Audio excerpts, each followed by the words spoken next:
Hey, what's up, everybody? Welcome to another episode of Mir Musk, episode 16, the Billy John interview. Billy, thank you so much for coming on the show today. For real appreciate Hell it, yeah, man. thanks for having me. Shout out to the IP2 network. Yes, sir. Good man. So, Billy, I just want to say, last time we talked to you, oh shit, I fucked up already. There you go. So, Billy, we had you on last time with Annie Dick. It was very Oh yeah. interesting, very chaotic. It was a great time. Oh yeah. And so I was doing a little research on you, and checked out. I think your second to most recent stream. So Annie Dick is Okay. no longer living with you anymore. Is that correct right now? Well, he's just staying over at his friend's house because they're gonna have him on Vlad TV. So he's gonna be over there for like 10 Shit. days. Yeah. Nice. So Yeah. what's Flat TV? What is that? Vlad TV. Flat TV, yeah. It's just like this like kind of like small TV company that does streams. They've had like 50 Cent on before and a bunch of other artists and celebrities. Yeah, they're a big show. Kind of like a no hip hop shit. based podcast, right? Oh, okay. Yeah. Yeah. No, they're dank. So Annie kind of just because I saw you got picked up or something like that from that stand, the food stand, right? Oh yeah. Then we live stream actually the next day. We live stream going to Venice or whatever. And now he's back in Sherman Oaks. But he might come over. I tried to actually get him to stop by today at this time just so he might be able to come on and say hi. Right. But he was just busy with certain like other stuff. So he's a busy celebrity. There's a lot of things going on. So who's know. the Judd guy, or who are you staying with? You said he's not allowed back at the house or something that he was staying. Oh, Bud? Yeah. Yeah, bro. He's just kind of a scumbag, dude. How's he a scumbag? Tell me. Well, basically, he hijacked Andy all summer. Andy lost his phone, and Andy Dick didn't make any money at all this summer because he was hanging out with HUD.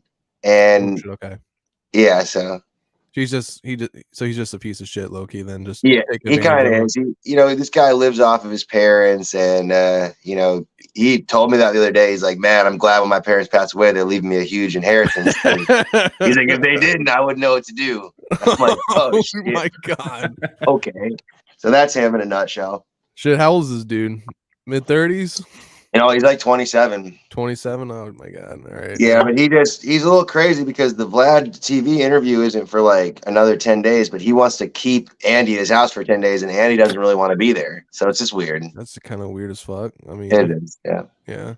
All right. Well, anyway, so I kind of want to get into you more because you're a very interesting character that came on the show, halfway through, because I started to realize, holy shit, this guy's actually even more gold than Annie is to some extent, like you guys were a dynamic duo. You were awesome. So I was wondering, so you said you kind of got into acting or something like that for a little bit when you first got to LA. Oh, you yeah. did like plays, right? You were a well, actor. I did a few. I was an extra in a few different movies, and also there's this freaking documentary in Venice I was extra in, and I was about to join the union, but I just really didn't feel it. I was like, I don't really like this.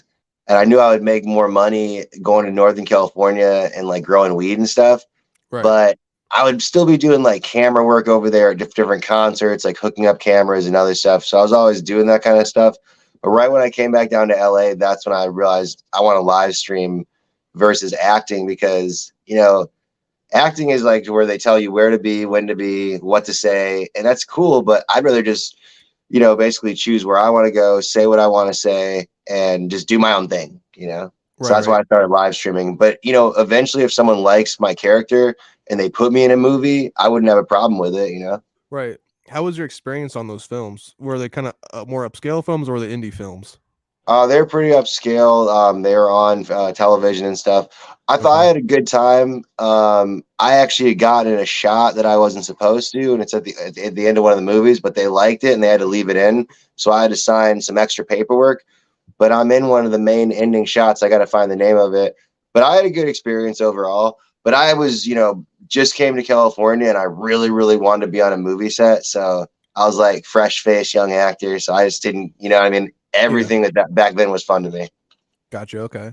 So, I mean, they were pretty good to you extras and whatnot. They treated you guys well. They paid well, I'm guessing, right? Yeah, they did. But the thing is, I'm still not in the actors union and I wasn't back then. And you kind of can see like that when you're, just in the union, you get treated okay. But the actors union people, they get it lit. They get the best food and all that stuff. So I kind of see them in their area and I was like, oh, fuck, I got to get in the union eventually. Right. Hey, good thing you didn't, dude, because shit just went to hell right now with this tax shit. Right, of course. I wouldn't want to get in the union now because the actor's only getting paid like $22 an hour, and that's pretty much the same amount that a YouTuber gets paid. So I don't know. And you're working insane hours, what, like 12 hours plus or Yeah, something like that, and they keep you on set the whole entire fucking day. Oh yeah, and then I worked for these people who did. They used to work for Paramount and MTV, and we would do take after take after take. Right. And I think one scene we did like 50 takes for, and I was just like, "This sucks," you know. Like, I don't like doing stuff over and over again like that. Mm-hmm. But they have to do it because they want to find the most perfect one. But I kind of got burnt out when I did that or whatever. But the movie came out well though. It's called All Seasons Window Cleaning. All Seasons Window Cleaning. Yeah. All right, I'll have to check that out. Yeah. So you moved to podcasting / live streaming. Yeah. You're doing your own thing. So is your show kind of more like urban, on the street interviews? Because I saw you ran to Bam Majira. Oh yeah, I ran to Bam before. Yeah. Yeah. How was that? Was that interesting? I was really interesting. I got to basically tell him that I was a big fan, and then got to tell him that like CKY inspired me to film and all that stuff. So that was cool. And I've watched a lot of his other interviews like from like last summer and even this spring and summer, and I felt like they were really negative. And because I was such a big fan, coming at him with like a lot of positivity, asking him for a hug and shit, I felt like we had a really positive interaction, and it was a good interview. Yeah. Dude, how epic was that movie Haggard? Did you ever watch that back in the day? Oh, I love that movie Haggard. Dude, I got it. So good, bro. I got it the first day it came out. Yeah, dude. It's like an indie skateboarding movie made by Bam and the CKY crew. It's so funny, bro. It's hilarious. I love Haggard. Hell yeah. I was a huge fan too, man, back of those guys back in the day, and just to see all the stuff that's come out about Bam over the last year is crazy. And then I hope everything's well with him, and that's cool that you got to see him and give him, big ups, because you're a skater too, right? Oh yeah. I also ran into Loomis Fall one time over here from Jackass, all the Jackasses, and he was on my live stream. But when I ran into Bam, I actually had an Element skateboard on me. And that's the skateboard company that he sold more skateboards than Tony Hawk. And I was like, look, bro, I'm like, definitely a big fan. I got a goddamn Element skateboard on me. And he was like, oh, Element. So that was cool. That's amazing. So you interact with the homeless, I'm guessing, to some extent, right, on the show? Sometimes. Yeah. What's the most outrageous, most dangerous, encounter you've had with an individual that was homeless on the street? Actually, that really kind of scared you? Actually, just recently, this guy who was like 6'5", I swear to God, was had no shirt on. He was throwing crackers, and he threw a cracker at me. And I was like, well, why are you throwing a cracker at me? And he was like, well, because you're half cracker. And I'm like, all right. And then this guy grabbed this bottle, this huge bottle, and just starts chasing me with it. And I'm like, whoa. And then he runs the other way and just breaks it and then just pieces out. Right. Oh my God. That was pretty, I'm not gonna lie, that was pretty scary, bro. Yeah, no, I've had some crazy encounters with homeless people. We went down to what was it? Skid Row at night. Because my buddies they're like, because I was about to leave, they're like, you got to experience Skid Row before you leave. And I was like, all right. So we get there, they roll down the windows, they just start screaming at the fucking homeless people, calling them tweakers and shit. I'm like, bro, you gotta get us the fuck out of here. And they're like, it was very bad. It seemed like a encampment type of thing, like garbage cans are on fire and shit. Oh hell yeah. Yeah, we went there. That sounds like Skid Row. Yeah, it's 3 a.m. So all the tweakers are out because all the fucking dealers are asleep. So they're gonna need their fucking re-ups. But yeah, it was a good time, man. But so I also want to get into you a little bit also. So you did the RV thing. I want to dive in more into the RV shit. Oh, the RV, yeah. Yeah, because I barely know anything about that. Could you give me some backstory on what started that well, idea? The RVs, they had RV1, RV2, and basically a bunch of degenerate streamers would get together and start partying on them and make a bunch of money. But the CX house, before it turned to IP2 with a CX with Ice Poseidon and Hampton Brendan and EBZ, they had a first RV and they would just go crazy on it. And people seem to dump a lot of money on these streamers just going from checkpoint to checkpoint in other states. Right. And someone will get voted off the RV and shit. And people love it. It's crazy. And you were like knees deep in it, or No, like I from a hate the distance? I was the streamer who was acting all hoity-toity, who was just like, I can't go on the RV, I'm claustrophobic. So anytime like anyone would want me on the RV, I would just make a bunch of excuses. And TMZ gave me a credit for filming Blueface, and it was kind of a big deal. So Chicken Andy asked me to come on his RV, and I was like, the only reason why I wanted to go is because Andy Dick was there. Right. And then Andy Dick showed up at my doorstep, and they're like, just come to the RV. And I'm like, nah, I'm definitely not coming now. You're like, nah, it's a little too grimy for me, boys. I'm sorry. Yeah, it is. They get too crazy over there, and they kind of start bossing people around. And I'm like, dude, I have an apartment in Hollywood. I don't want to go hang out in some nasty RV.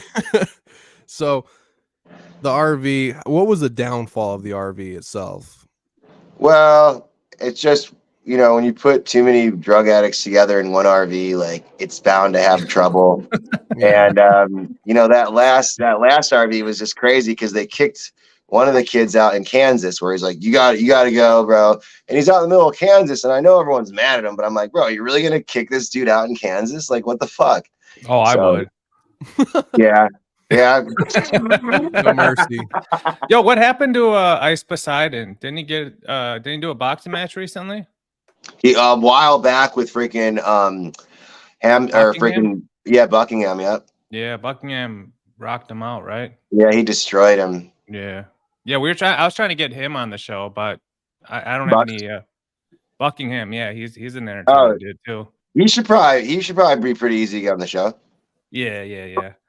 I just got to hit him up to his Patreon because he's he's got his DMs closed in certain areas. But yeah, no, I think that's why I know him from that fight, because I've been watching Brandon Buckingham stuff for a while, and like we had Crip Mac on, and he did the O Block, and he was like in that whole scene of all those streamers, with Danny Mullen and all those guys. So that's my exposure to all that type of stuff, but I haven't watched any of the IP2 stuff or any of the IRL stream stuff. Yeah. But what you're doing, what I've seen, is awesome.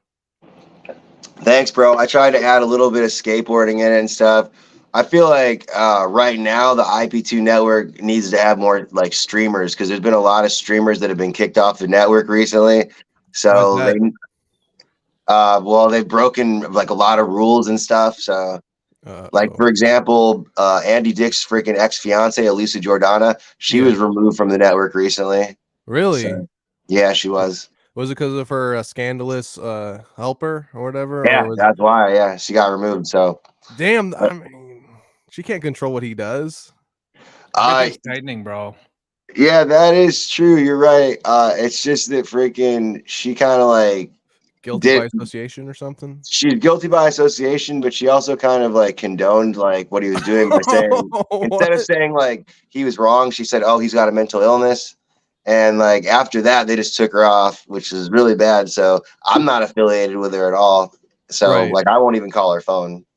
Really? So you guys, because I remember you guys were both there when you brought Andy Dick to her, Yeah, right out of jail. So you guys were friends at one point, or cordial. We were friends at one point, to where she'd be coming over to my house, and I kind of like got her to leave Kermit and Friends and start doing live streaming. And then me and her started live streaming together. But then she started getting a little crazy and asking me to harass people. And I was like, hey, that's not what I do. No, I'm just like, what are you thinking? Where she wanted me to like wait outside people's houses. And I'm like, yo, I can't do that. And so we stopped live streaming because of her craziness. So she just kind of went off the deep end. But also Chicken Andy, One Sonic, and a bunch of other streamers have been removed from the network because they just can't follow the rules. Damn. So, I know, it's ridiculous. But we just need more new streamers on there that can follow the rules, that bring entertainment, Right, exactly. Well, I mean, let's get into news, right? Didn't Russell Brand get kicked off for something not content related? He got kicked off YouTube for a session. Oh, really? Oh, wow. I believe it. I think like some chick said me too'd him or whatever, and they just took his channel off YouTube. Oh, I saw that, bro. That was so crazy. And then Shuli today lost a sponsor because Stuttering John was saying he's disabled, and he sent a message to the sponsor saying, "Hey, why are you sponsoring this channel that's going after disabled. Yeah. And then they said, okay, we're done sponsoring them. Just like that. So I think everything's tightening, everything's constricting, you know. Absolutely. It's election year coming up. Election year. About a year out. Yeah, you know, everything's gonna. It's crazy you say that, bro, because every time, like, you know, it's an election, I see that like tons of stuff just gets taken down, and then when the election's over, they're just like, who cares, whatever. Isn't that weird, dude, how they at least fucking run that shit? The upper heads. It's scary, it really isn't is. it? Yeah. Yeah, it is. It's weird because Johnny Chopsticks in the chat was asking if you're related to Obama. I could actually possibly be related to Obama. Yeah. He's one of the clones, bro. Yeah, one of his clones running around Hollywood.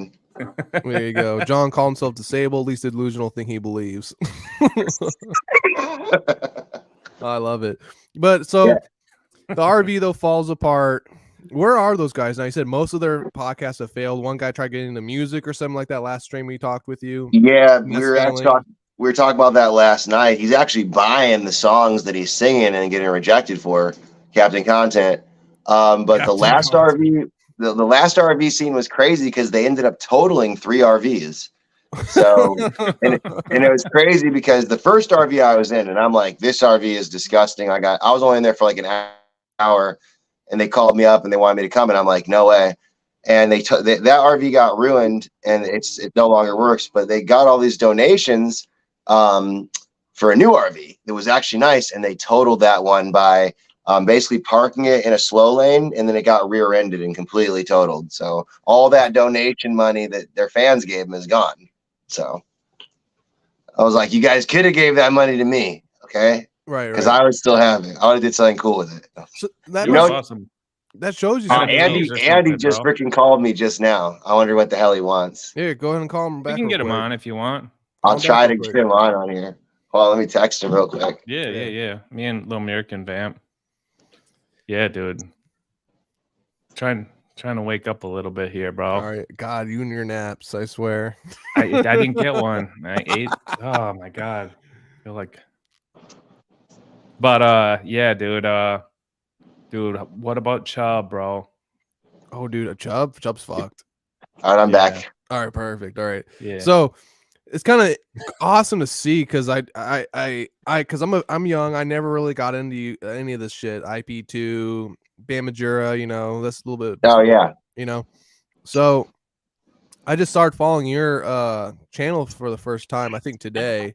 I checked out your stuff before, but I started really digging deep for about 3 or 4 hours on your videos. You know, kind of just going through it. Thank you. It's really good to see that you're actually succeeding even when not having any dick on your show. You don't just rely on him. You actually have your own presence online to some extent. You got your own fan base, and it's actually really cool to see that. Thank you. Hell yeah. What is your reaction? I mean, or do a lot of people kind of accuse you of not accuse you, but kind of just say, hey, you wouldn't have a show without any dick on here, or is that like a big thing? No one's ever done that because I was doing it for so long before it came on, and I'd already been credited as a paparazzi and went viral before he came on. And then when he came on, you know, I was actually doing like good work outside of you know, hanging out with him, but I was shouting him out.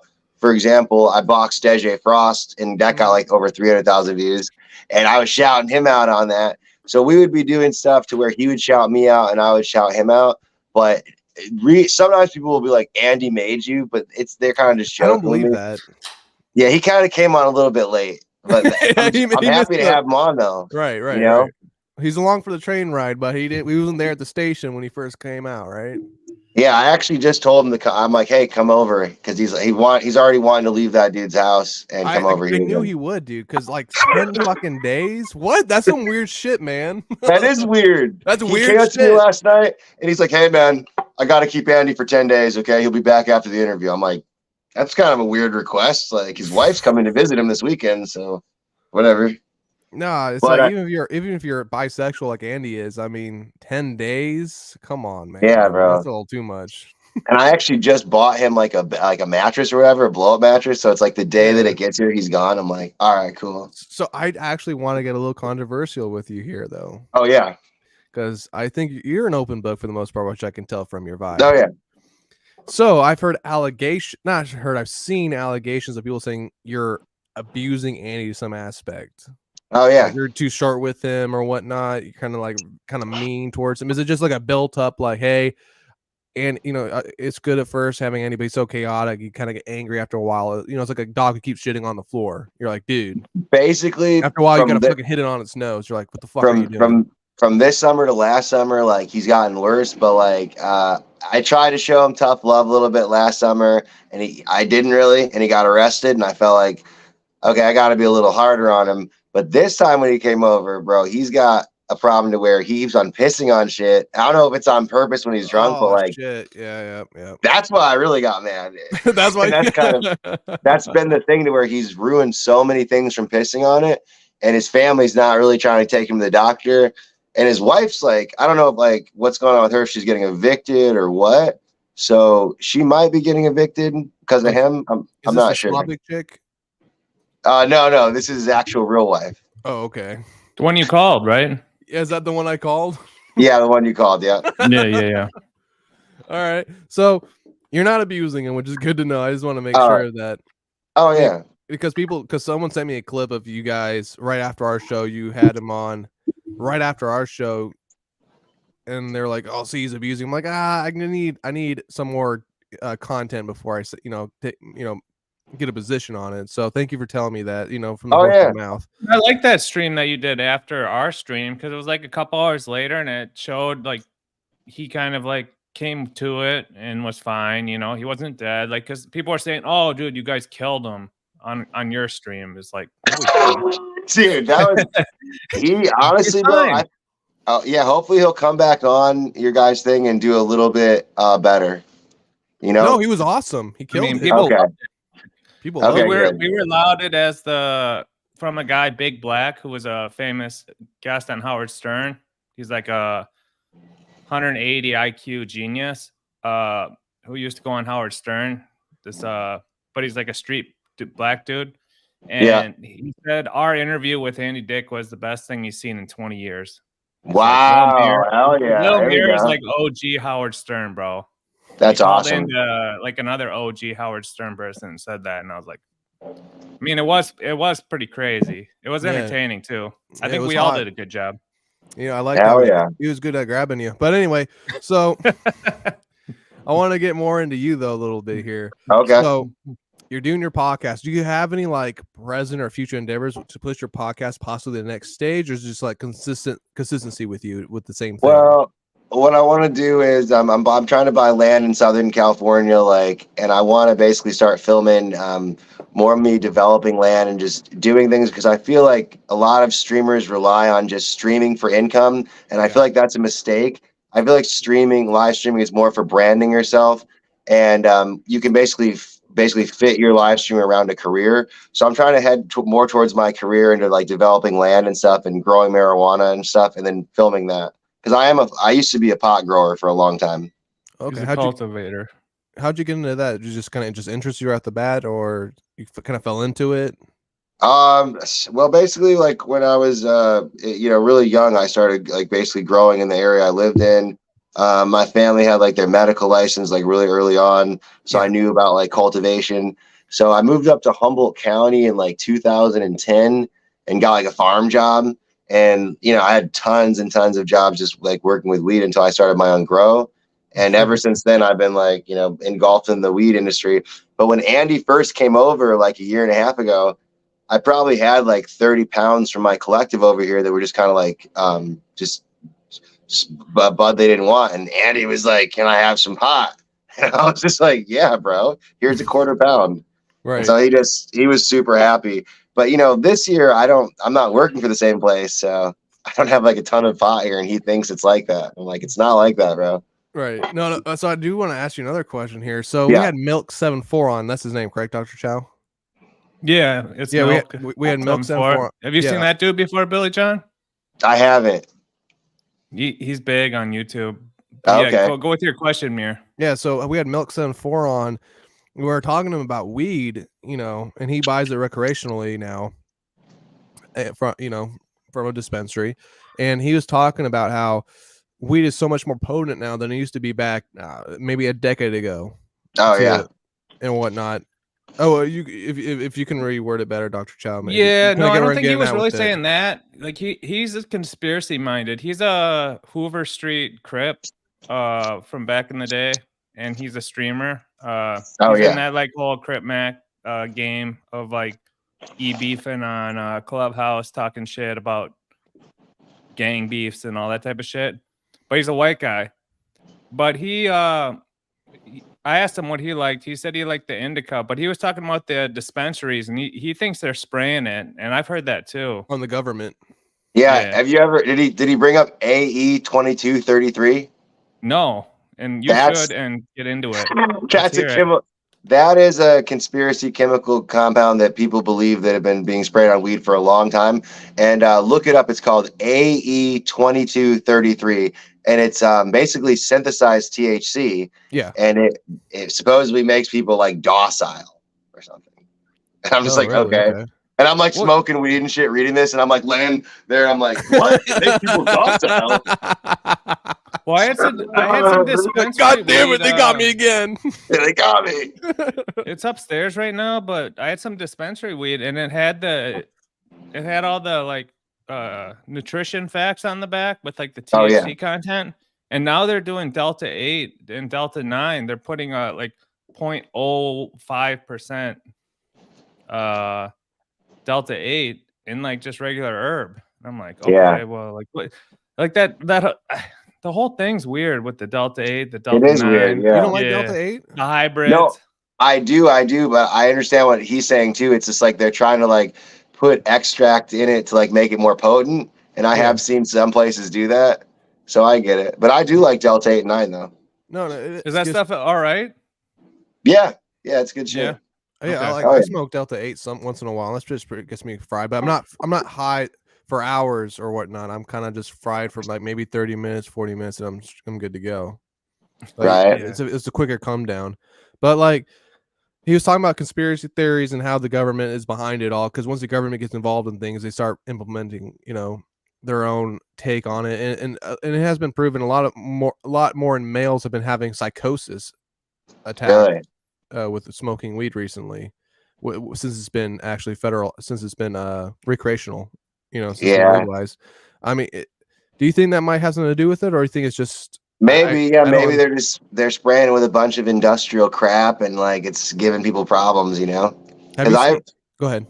I just remember growing up with people smoking weed. I don't remember them having any of those problems. I don't remember either. Like I mean, I'm 26 and I remember just chilling out, relaxing, hanging out with friends. And now since I've gotten older, since it became legal, I've heard way more stories with my buddies and whatnot about having friends freak the fuck out, actually start like tweaking and shit. I'm like, yeah. And back a long time ago, like grows were a lot smaller, and from my experience with small grows, you can like look after them really easily. But with big grows, you got to spray them with pesticides and crazy shit, and it gets out of control, So I'm sure that because of the demand has gone so up and the supply has had to go up so much, people have just been, pushing that shit out and spraying whatever they need on it. So, well, yeah, I think that's a big thing too. Like a lot of like heavy cannabis smokers, they tend to have a lot of heavy metals in their body because maybe it's through the cultivation process and the fertilizers and pesticides and whatever they're using, the sprays, all and everything. I'm talking about in one. It does have a negative thing. But if you can do it more pure and organic, I think that could be good. That's crazy you say that too, because basically, like the biggest settlement in United States history was for $333 million for the Aaron Elizabeth Brockovich case. And basically in Humboldt County, like near the area, there's heavy metals in the water, and they're essentially putting them on the plants. So I definitely would believe that. And one of the metals is called hexavalent chromium. So. No, that's a problem. That's not good for prolonged use. Oh hell no. So I think if you get a pure plant, it's good. So you want to run your own weed farm / you just want to. That's eventually your goal to some extent, right? Yeah, and then also live stream it. But I'm gonna do a very small grow, all organic, no pesticides, and I've done it before. So okay, what are the legal issues you have to run through with the government concerning that if you're actually trying to create your own thing? You have to make sure you have like a collective license and a license to do it, which is very cheap and very affordable. And then you want to stay within the parameter of how many plants you can grow in California, which is quite a few. So as long as you stay in all those guidelines, the state will allow it. They don't fuck with you at all. They don't try to implement. They don't try to be on top of you. It's just when people go really, really big, the Wildlife Association gets involved, and the EPA can fine people for like burning plastic and shit. Like I had a friend who the EPA fined him $90,000 for burning plastic a certain way on his grow. But he's got a multi-million-dollar grow, and like there's companies that'll fine you. So if you have a small grow, no one gives a shit. So all the toxins in the air, they want to find the small guy, but when these trains and whatnot derail and they lose million, and then they don't give a shit. They're like, well, that's somehow that's got insurance to it, and it's like, what the fuck? It's grabbing wherever you can grab it. That's what they're doing. So if it's like a small grow that's not super profitable, they're gonna let it grow. Let the business grow, and then once it gets big, boom, we'll hit you with a tax. I personally think that like mom and pops, like weed grows are always better because the people can actually really care for the plant and the weed, and when you smoke it, you can tell. And whenever you smoke that corporate shit, you're just like, what is this? Like this really is damn. Okay, I did not know that. Shit. I agree. Yeah. When I get the good shit from like my buddy out in Oregon who like grows his own stuff outdoor in the sun and like is a master of masters. Nice. Like when that stuff, like when you smoke that, like it's way different than when you're just going to the dispensary and buying, Oh yeah. Quarter ounce. I got a good buddy who grows in the valley or whatever. And I go through him and just go get really good organic weed through those guys because the valley has amazing chronic over there. Oh, I bet. Yeah. I mean, dude, that area where you're at in California is super dope. But I mean, you've been everywhere. That's awesome. Like you're in SoCal, NoCal, and Alaska. Yeah. Those are your spots, bro. And they're all amazing. Yeah. I can go outside on the strip if you guys want me to again before, like at some point, because it's a really nice weather right now. Yeah, I probably should eventually. I know, dude. It's such a good we'll night definitely out, have you go out there for maybe a few couple 20s or 100, who knows, to get you to do something. But either way, if I get you to I found this $20 bill on the ground, but it's a motion picture money. Oh my god! In Hollywood, Jesus fake Christ. money. I love that shit. Oh, we got fake everything over here. What's your I kind of want this take on both of you guys because you guys are obviously bigger weed heads than I am. So yeah. What's your guys' take on dabs? Do you guys like that shit, or is it a little too potent? Do you think for people? Like, you guys ever smoke that shit or nah? I like dabs. I think they're awesome. Yeah, good old big rig, and then yeah. I'm not a dabber. Like I don't dab like regularly, but you don't dab, bro? Every once in a while, or like a nice pen, it's fine. But I'll take a dab here and there, but I don't have a dab rig. I think I just don't, because I knew if I got one, then all chronic would be basically worthless. I'd have to be smoking blunts all day, every day, just to be that's normal. One of my buddies. What's crazy? I have so many friends that had that shit happen to them, bro. Dude, we just had a streamer on the IP2 network who's ridiculous. His name's Blackout Andy. He took a dab and he blacked out on film and hit the ground, and now he has to do spinal surgery. Oh, no shit. It's crazy. Yeah. He's kind of a dick though. So it was like, bro, but me and my friends were all smoking last night and we're watching it. And I was like, is this so we don't fall out of our share? But like, yeah, it's crazy. So be careful when you dab. Be careful. Yeah, the distillates are like, I mean, I don't know. Like, yeah, they especially if you've never smoked, like I'm a big head, and my guy back in Chi, like I'd always go over there like 10, 15 years ago, and he'd always be like, dude, we got to do a dab. We got to dab. Every time I'd go over, we'd have to do a dab. And I've seen people get wrecked, bro. I'm a big head, and I've gotten wrecked. But like I've seen other people who are like, dude, they can't move for hours, bro. Yeah. So like, yeah. That's why, when I smoke, I just like a nice joint, you know what I mean? Like maybe half a joint. Like that's why dabs will do me in, or vaporizers too. Right. Have you ever smoked out of a Puffco vaporizer? Puffco. No, but I've seen those things promoted a little bit online. Are those dope? Yeah, my buddy brought a Puffco over, and like I literally the next day I was walking down the street and I felt like I was drunk, and I'm like, dude, I can't smoke out of your Puffco every time you come over.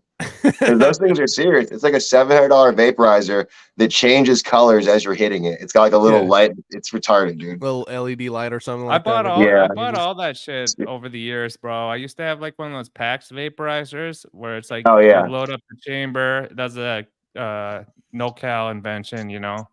Oh yeah. It looked like an Apple iPod or iPhone when you got it in the box. It was like they copied all of Apple's like marketing, and then it was like a vaporizer, you know. And you load it up with flour. I don't remember that one. It was like PAX, yeah. PAX. Okay, wait. I think I do remember that actually. Yeah. They were like super expensive. And then I hit the volcano for a while back in the day, where it fills up the big fucking balloon bag. I've smoked out of one of those before. Those are good. Those are good. So Billy, have you only stuck to cannabis and extract, or have you kind of ventured out of that a little bit? I've ventured out of that before. I've been on Grateful Dead tour. I've eaten mushrooms. And I've eaten LSD before. Any whippets on you, buddy? Tour. What? Any whippets on you or nah? No. It's funny because before I came out on the show, there was a guy like looking around his car and he had this big ass whippet. And I'm like, seriously? Like, got those canisters, dude. Just open up his car door. You'll see canisters just fall right out. Yeah, and I was like, yeah, exactly. No, so you done shrooms then, right? Yeah, you kind of got. I've tried them. I think they're okay. Like I've tried psychedelics, but you know, I don't tour anymore. I don't do concerts, so now I just smoke weed. What's the worst trip you've ever had? The worst trip? Okay. I was in basically a haunted house in Avon, New York, and I had, eaten way too much. And, I was just hanging out there and my buddies were like, go to sleep. And I swear, I'm like, is there someone screaming in the other room? I'm like, I'm a little nervous right now. So I was just like hanging out and this house was like straight haunted. So I was in a haunted house and it's famous for being haunted in Avon. It's an 18th century haunted house. So I was running around this house kind of scared out of my mind for like hours and hours and hours. And then finally I just like chilled out and I walked outside and it looked crazy. I was tripping face and I was just like thinking to myself, man, break on through to the other side. This must have been what Jim Morrison was talking about. This is the other side. I was like, what the fuck? But yeah, it was creepy. No, I had a buddy throw himself into a wall. He's trying to escape the room. So he like ran out the wall and just threw himself into it. I was like, all right, we had to tackle him to the ground, like subdue him and shit. He was that fucked up. He pissed and shit himself. It was pretty bad. That's pretty crazy. Yeah, I'm gonna guess that maybe he thought there was like a portal in the wall or something. That's what he thought. Like the walls opened up and he could run out into the yard, and they just collided into the wall. Just did a human imprint on the wall and everything, and collapsed back down and started screaming. It was bad. Dude, I got a pretty good ayahuasca story. Let's hear that shit. So I was like in the Sacred Valley in Peru, like in the valley area, not in the jungle, in the mountains. And we took a bunch of ayahuasca. Maybe like it was like dusk, like right for us right now. It's like dusk in the Midwest. It was like this.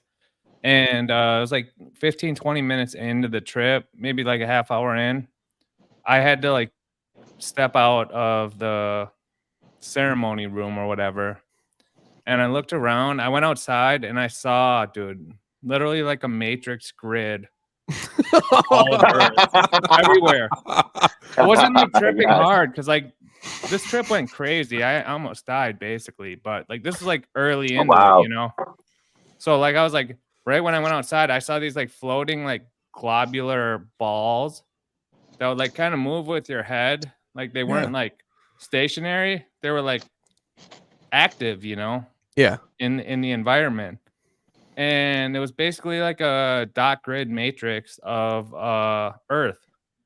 And I could see it all. And I was like, holy shit. And I went back inside and lost my mind later. And lost my mind later.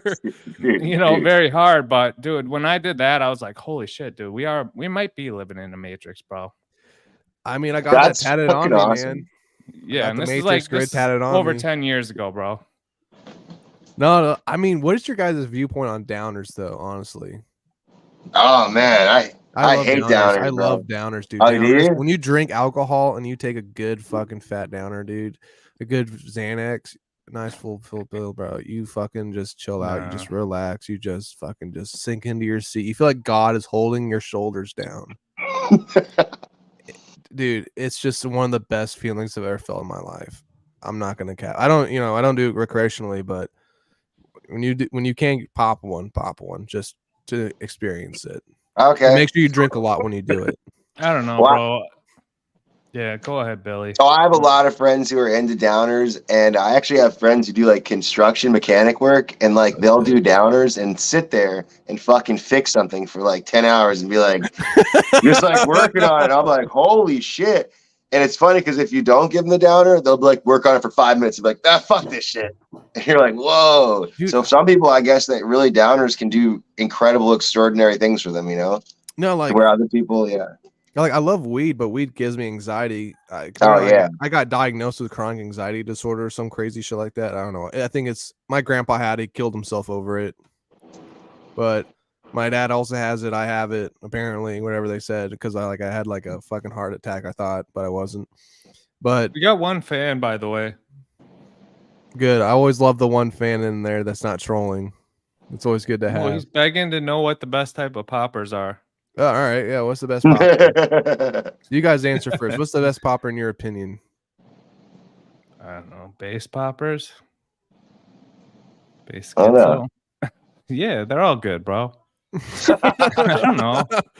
Go take one. I mean, let us know. I feel awful interrupting your story, Mir. No, you're good. I was just looking at the chat, but I'm like, dude, like. No, but like anxiety and shit. I mean, whenever who's that? Oh, I was just turning this on. Oh, okay. No, so like anxiety with weed, man. I mean, I used to never tweak out when I ever smoked, but once we got pulled over by the cops one time, that kind of fucked me up a little bit when they put us in handcuffs and shit, put us in the back. That was not fun. And then I don't know. Ever since then, I kind of always just start tweaking out, and I can't. And also, I fuck up by drinking, and then I smoke. You should always smoke first. Yeah. You know, and I like drinking, so I can't fuck with weed. It fucks me up way too hard. I've noticed that before too. Like a lot of people, I think like if you're ahead, you know, like you're a stoner, bro, like you just need to be able to smoke all day, every day. And whether you are California sober or you're just like a drunk who likes to smoke weed, you know, like you gotta be blazing constantly to keep it. Bro, your health have you ever went up to Humboldt County? No. I have. One time, you know, I've been up there on a road trip before, but I need to go. What did you think about the cannabis culture up there? I didn't get any of it because I was like, it was a middle time, you know, in my life. You know, I brought my chick up there when she was pregnant with our first, and like I smoked a lot of weed up there, and it was good, but like I liked it, but I need to go back. But this was back in like 2010, 2011, you know. Did you get a chance to go up to Arcata? No, I didn't make it all the way. Okay, bro. Right after Eureka, there's this town called Arcata where Humboldt State University is. When you go up there, definitely go up to that town because that's like the best spot to hang out and have a really chill time. I've heard it's the best, you know. No, I know about the school there. I'm like, dude. You can actually walk in from the campus right into the redwoods. Amazing. The redwoods, yes. Sir. Yeah, I love the redwoods. Dude. I know you told us last stream. Have you been up there recently? So fucking awesome, bro. No, not in a little while, but I'm going back though soon. Okay. No, so yeah, I was trying to bring Andy with me, but he's just too crazy. We were trying to go up there, and it was just too much. And the other day, he's like, "Can I please come to the redwoods with you?" I'm like, "Maybe, bro." What about him is crazy, though, honestly. He seems like he's like a dog. You got to direct him all the fucking time to do something. He's basically like on their own. His memory is just getting so bad. That's really the problem. Like, and that's really it's horrible memory right now, but it's from drinking every day. Really? I think if he would just give himself a break from drinking, his memory would kind of improve a little bit. Because you said he didn't really, remember you a few times whenever he saw you again. you were kind of talking about on your last stream. You're like, oh yeah, that was like before we met. Like when I would see him at various places, and I would just see him in passing and try to say hi to him and talk to him. He wouldn't really remember me, but when he showed up at my house, it was like he live streaming me, and then like he ended up hanging out with me like every single day for like 4 months, and now he can like never forget me. So right, okay. but So that's the thing is that a lot of people say, "Oh, I know Andy Dick" because they met him once, and that trust me, like if you only met him once, he's not gonna remember you. right. No, but I kind of want we to gotta get meet him like another like 100 times. We gotta do Yeah, like 100 times. Yeah, well, our show with the Andy Dick is by far our most popular show ever. that's Right, good. Mir? I'm glad I could be part of that. it's the most views. Yes, Like it's definitely 2x the most more views. than Zumach, or maybe 1.75 more than Zumach's 2 biggest shows. We have 4 shows over 1,000 views, but the And Dick the went Andy around Dick one's only went over 2.1K. at 2K. Yeah. Okay, now. No, but I do kind of want to get into you though, Billy, a little bit. So Yeah. you're in LA, you're doing your own podcast. Has Andy Dick's being there, has he affected your relationship with your roommate and your girl who lived there with you? Has that No, affected honestly, anything? they kind of bumped heads at first when like last summer they would kind of bump heads a little bit because you know my girlfriend just wants to be in control of this apartment kind of, and they would bump heads, but then after a while they developed a friendship and now they're pretty cool with each other. Who's the gentleman with the wife beater that I saw Oh, last stream? that's my Uncle Thomas. He's from New York. Okay, because Yeah. it was funny. I was watching that stream when you left him and Annie alone, and Annie was Yeah. trying to talk to him, and that dude was straight ignoring him the whole entire time. Wouldn't even talk to him. When he said he said, "You got any butt on you?" He just didn't even answer anything like that. I was like, "Damn." I was Wow. like, "So does he find Andy kind of like you don't need him? He thinks he's a bad influence on you, anything like that, or did Well, your uncle talk to you about that at all? kind of. He thinks that he doesn't need to be around as much, but also Taking advantage of you, basically maybe? he thinks that Andy asks for too much stuff, so that's why he doesn't say anything. And I guess sometimes when I leave and with going to get vodka, Andy will be like, "Is Bailey back? Like, when's you coming back?" And my uncle will be like, "Bro, he went down the street. Like, chill the fuck out." Right. So it kind of drives him crazy. But at this point, though, he just wants to see Andy do well. He doesn't want to see him in a bad situation because that's what's been going on lately. No, you like I said last show, man. I hope you take care of him. You gotta watch out. 10 days too long, man. For my opinion, that's some weird shit. Oh, You yeah. better watch that shit. Well, that type of shit happens in our community. Like, dude, look at Mir. You take care of Chad Zumach and Ray DeVito, and they just turn on you on a flip of a Well, dime, I mean, bro. not like he does though. I mean, I'm kind of like whatever. We throw him a few $100 every once in a while. Yeah, to get a point across, but I'm not trying to, house them. House them, yes. Yeah, I'm not trying to do that. But they're not that's grabbing the at thing. my shirt, pulling at my neck. But like I see that turn that Billy John is talking about, where it's like, okay, don't take my kindness for weakness. That is true, though. I'm hosting you.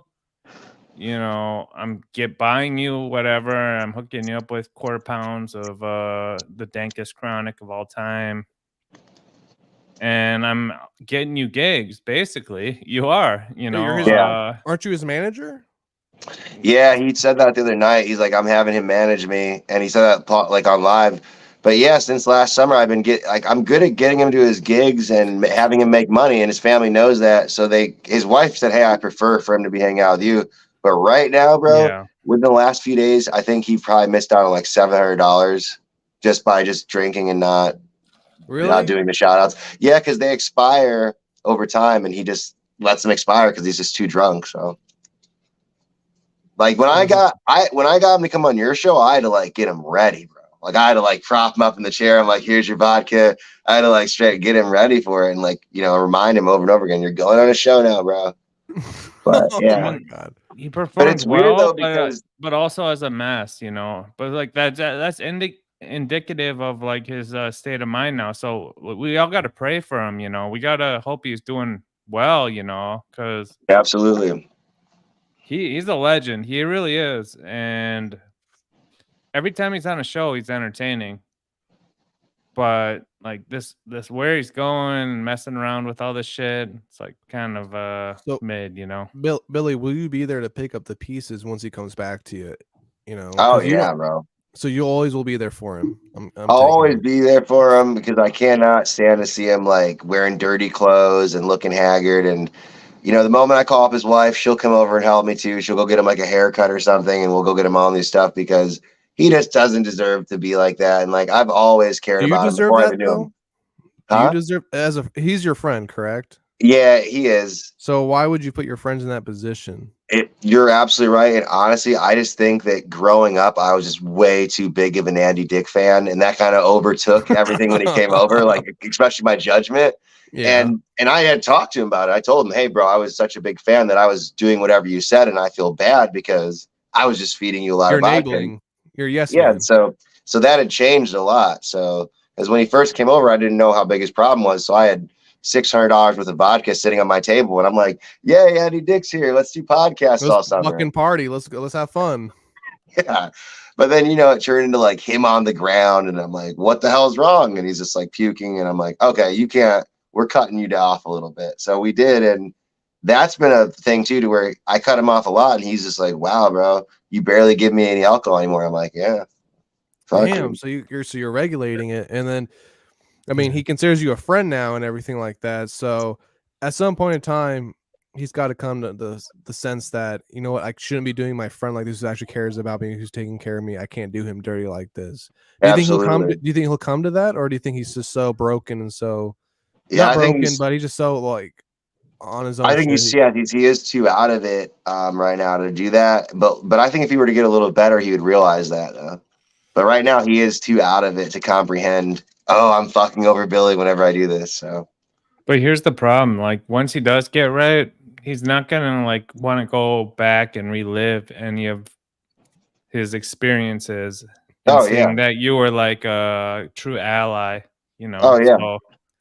So it's like kind of messed Absolutely. up. But I mean, that's the best thing that we can hope for him, you know. Absolutely.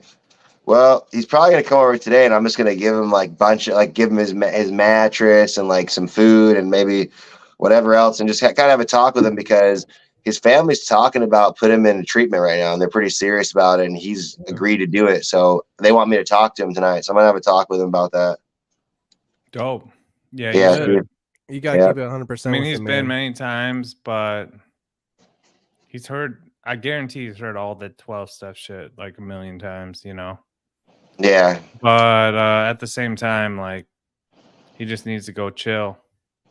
Yeah. Because every time that's happened in the past, he's come out better. Right. Like he comes out like super dope for a while, and he's like turbocharged, doing this thing, and then he falls off a cliff again. Then he goes back to rehab, and then he gets back to elite status like he is as a king. Yeah. Well, And then he falls again. it was crazy because when he came to live with me, his wife's boyfriend had just passed away because she was seeing someone or whatever, and he was in a famous band called Happy Mondays. So his family was completely torn apart, like when he came over, and they're kind of just like, "You just do everything right now. We're grieving." I'm like, "Okay." So I was kind of, yeah. You take care of this So, guy. yeah. Jesus Christ, you're someone like entwined with that with the Shauna Dick chick family or whatever. Yeah. Jesus. Oh, It was crazy because when I was younger, like, and I'd watch Andy on TV, I figured, oh, if I act like this guy, I'll become famous. And I didn't really resonate with any other actor like that. I just kind of would be like, if I act like Andy, I'll be famous, but I got to be like a little more tough than him. And because his character is very feminine, I'm like, I want to act like him, but more tough. But I never expected for him to come like straight live with me. So just imagine thinking like, oh, like this guy will make me famous as a kid. And then having him like sit right next to you every day, and you're just like, oh, okay, all right, yeah. What the fuck? So I kind of like I want to dive into your guys' relationship here because that's a very interesting topic to me. I want to get to know your guys' relationship more. Oh yeah. So Andy and you guys are obviously I was fucking around when I asked if you guys were intimate. Oh yeah. And he's like, "How dare you ask that question?" or whatever. Because he probably didn't want me to blow up his spot, but right. I mean, you're a beautiful gentleman, but oh, thank you, bro. Of course, buddy. But has your guys' relationship honestly, as friends, deteriorated by any chance? Well, Let's say this past 3-4 days. I would say it has deteriorated a little bit just because he refuses to get help. And every single time I find him in a worse position. And I'm the one who has to Pick up the pieces. bring it. Yeah. And it's crazy because last time, like a few days ago, he was so messed up with a shake. Someone just dropped him off here and he was shaking horribly. And I was like, how the heck could you drop him off here in that condition? Like, Dude, who oh the my God. fuck is helping him doing that? Like, It was this guy Aaron who works with Justin Bieber, who has like a lot of pull, and he basically is doing like a lot of work with Andy, and he just is like, I don't condone drinking, and I understand that, but don't bring. Justin Bieber's like main priest dude? No, hey, I'm that'd gonna be take up this funny. real quick. You guys do your thing. No, it is basically just someone who does video editing for Justin. Oh, okay. Yeah. So and he came back. He had horrible DTs, right? Oh yeah, horrible DTs. Yeah, and I basically was just like, well, we're gonna fix you up, bro, or whatever. But lately, I've been just telling him just to take care of himself more, and he's been listening to me. So, because before, like last summer, I would tell him to do something, and he wouldn't listen to me, and I'd be like, whatever. But this summer, he knows that he's so bad. This fall, he's just like, fuck it, I'll just listen to you. I'm like, damn, well, shit. I mean, you should, bro. I mean, like it's hard because like when you're an alcoholic, like it's hard to listen to anyone. Yeah. And all the advice is the same. It's like very repetitive too. It's like your all your loved ones are gonna tell you, hey, you need to quit drinking. Hey, you need to stop. Hey, you need to go to this treatment. And Andy Dick has been through this literally 100 times. Right. And 50, what is he? 60 years old? No, he's turning 58 this December 21st. Yep. Yeah, so he's been through this literally 100 times. I guarantee between the age of 58 and 17 was when he started drinking or whatever on our show. Yeah. But yeah, I mean, like he's been confronted about rehab or quit drinking. And it's like, as an alcoholic, I kind of understand his point, like he's like, there's like a middle line for him, that he's playing. Yeah. And it's like, he wants to live. He's not ready to just like, and, but he can't perform too much, but he can perform to the same extent, but he needs alcohol to perform. So it's like this weird, like cycle of like alcohol, performance, right, value, purpose, life, all that type of shit that he's going through every day. He's going through that, in my opinion. What is the most confrontational moment you've had with him so far, honestly? I think it was when my girl came over one night and he basically told her that like he was really drunk and he told her I was having sex with another girl and I wasn't, and I was just like, when I flipped out at him. Yeah, he didn't know what he was doing. But and that made her mad. So I think that was last year. I think that was like one of the biggest, hugest arguments we ever got into. Right. But also on New Year's one time, he was completely blackout drunk and he punched me in the back of the head on film or on live. So that those two times combined. So hang on. You talk about physical violence with him. Yeah. What happened on the RV where he had like some guy hit him in the face or something like that? It was a huge thing. What happened there? Can you little side thing? No, because I still want to talk about you and you too, but I want to talk about that real quick. Well, I guess that there's this guy in there who freaking didn't like Andy, wasn't a fan of his, said he was a piece of trash, and he hit Andy, but then Andy started kicking him over and over again and stuff until they threw him out of the RV. And he's like, "How dare you hit me?" and everything like that. I was like, "Damn, Andy, all right." He's like, "Do you know who I am?" I know, yeah, exactly. Me? Right? No, but I want to get back into you guys. So, you guys kind of had a little, not falling out, but you had a heated discussion with each other. Oh yeah. Do you consider him? I don't mean to be cliche or very simplistic here, but you consider him one of your best friends? I would say he's definitely one of my best friends. Yeah. Okay, so you guys are actually are you guys so he's considered one of your best friends. Is he like a brother to you almost, or like an uncle? I feel like he's kind of like more like a younger brother. Younger brother, okay. I had a bad breakup with this really hot bartender last summer. She was an amazing woman or whatever, and we had a bad breakup. And he kind of like me and him hung out and partied, and like he kind of helped me get through it to where he's like, don't, he actually got in a huge argument with my ex-girlfriend because she was kind of like, yeah, so he stood up for you and shit. Yeah, he stood up for me and like got in her face about how she was treating me, and it was really like I was like, wow, bro, you're acting like we're homies, dude. And so I never forgot that. And because he did that for me, and kind of like, because she's a huge fan of his, so when he did this to her, she felt like really embarrassed. And I was like, damn, bro, thanks for having my back. So ever since then, I've always had his back too. Jesus. That's dope. This is like the saddest. Not saddest, but this is like one of the most heartbreaking stories I've ever heard on the internet so far. Is the Andy Dick saga. This is something disturbing. I'm starting to like pick up the pieces here. And oh God, he's figuring it out. Andy Dick is a legend, bro. I know he's a legend, but they say. Oh my God, I'm just saying. Like, I watched this shit. I interviewed him, and then I started watching your shit. I'm getting to know who you are personally as a person.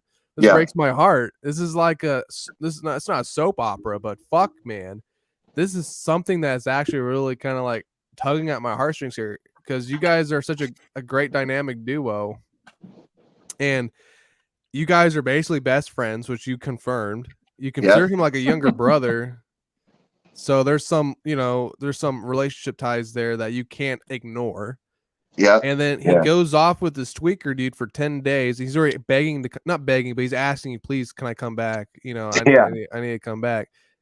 This is like Milo and Otis, if you remember that film. Yeah, I remember that shit. This is like Free Willy, but free Andy Dick, all right? This is the saddest shit I've ever heard. And I'm just heartbroken at this. Maybe truly. I guess it is a little bit ridiculous when you put it like that. God damn, man. Didn't Michael Jackson do the fucking soundtrack to Free Willy, bro? Yeah, he did. What? He did? Yeah. Holy shit. That's a payday right there, Jackson, man. Michael Jordan, bro. Kanye. Oh, God. Got both of them beat. So Andy Dick and you guys are basically brothers at this point. Yeah. You'll never betray him. No. You consider him one of your best friends, so you'll continuously take I don't want to say it's abuse, because it's not abuse, because he's so fucked up he doesn't know what he's doing half the time. Yeah. So that's I've never dealt with an addict before as like one of my best friends or family members, so I don't know how to respond to that. I can't comprehend that. Because logically you would just say fuck that dude, goodbye, go on your own, but with you, I can't comprehend your position because you're in such a hard position right now. Right. I mean, do you see any light at the end of the tunnel here, or? I think honestly, I do, and mainly because or is that just wishful thinking? Well, maybe it could be partially wishful thinking because I want the best for him, but his wife is looking at a pretty big property right now, and she could purchase it. And if he were to get a place over there, he'd be a little more safe. But he could just run out again with a crazy homie and be right back in this position. So I want the best for him, but I don't know if it's realistic. Right. And you definitely. And you said that his family's very concerned. They want to put him back into a program, and you're going to be one of the main vocal points in that, correct? Yeah. So he's going to be gone then, I'm guessing, for a few months. Probably, yeah, but yeah. So him not just staying with you wouldn't be better than a program? I mean, I think that a program and some structure could definitely really help him. Like, couldn't you add structure to his life though? Wait, what? Oh, well, maybe you're right. Maybe it wouldn't. I don't know if he would be able to remember, but maybe being around that will be good. I'm not sure yet, but right now he just has no structure, really. You got to. Why can't he become like a 12-step legend in LA? Like he's literally like poised for that, you know? Like he's like the most famous like alcoholic of all time. And if he jumped into those 12-step rooms, like I know it's anonymous and all that type of stuff, but like him going around, that's basically comedy, going to 12-step program, you know. Like you talk, you go around the circle, everyone says some bullshit, and then most people try to make jokes or make it entertaining. Yeah, I've talked to him about it before, about like, why don't you just get sober and do a big comeback and do public speaking like Jordan Belford and tell people about your success story, and like, you know what I mean? I'm like, but he's like, give me some vodka. It's like, okay, yeah. No, but you gotta think though, he's been in rehab how many times now? 27. Yeah, you're beating a dead horse at this point. That shit ain't working. There's got to be you're right. You know, you're right. I mean, you can't just, but like you said, you don't want to just take his phone away and make him a fucking like prisoner staying at your crib. Yeah. No. I don't know how you approach. You don't want to pay for his rehab either. Yeah, that's you true. don't want to pay for that shit either. But okay, I got a question for you then, Billy. What is your ideal, let's say, dream idea of getting Andy sober via not going to rehab? How would you go about doing it if you had all the tools and all the, I would just say, you could just take his phone or whatever. How would you go about getting Andy sober and coherent enough to operate without sending him to a thing?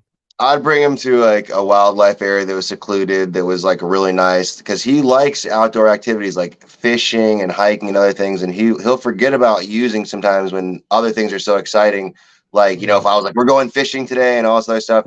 So I feel like if he was in a place to where there was a bunch of like recreational, like, you know, good like outdoor sporting activities, and it was, you know, and I had a bunch of money, we could do a bunch of fun stuff, that would definitely help. But there would have to be some kind of medication or something to help him get off the alcohol, you know? Like a downer? I don't know. Like, because they do have like special medications for people for when they're coming off alcohol, so they don't withdraw. Yeah, they do. Something like that. Because he Xanax. It's like Xanax, but it's Diazepam. I don't know. Yeah, they definitely do to negate the delirium tremens. I feel like if he was in a setting like that, then it would work out. But he was just offered a really nice house out in a secluded area, but it's in Oklahoma though. So, and that might be his thing though. Oklahoma, get away from California, get away from. No, he would not. No. No. Well, all right, but let's get at this point. I mean, like, what does Andy Dick still have left to accomplish? I know he's done everything almost. Hasn't He's got 3 kids that are like killing it. He's got isn't him? Didn't he do an interview with Adam Carolla that was pretty popular too? Right, kind of recently. I forgot what. Yeah, he did. I'm sure. I mean, like he's been on Adam Carolla since Adam Carolla's first podcast in 2008. Yeah. He was always been funny. He actually helped Adam Carolla get his start. Because Adam Carolla used to work at the Andy Dick Show like as a PA. So I don't know about that, but Adam Carolla was on Loveline. Loveline? Yeah. Adam Carolla. You remember that dude? You might be too young, bro. I don't know. Yeah, he's a legend, bro. Oh yeah, Adam Carolla is amazing.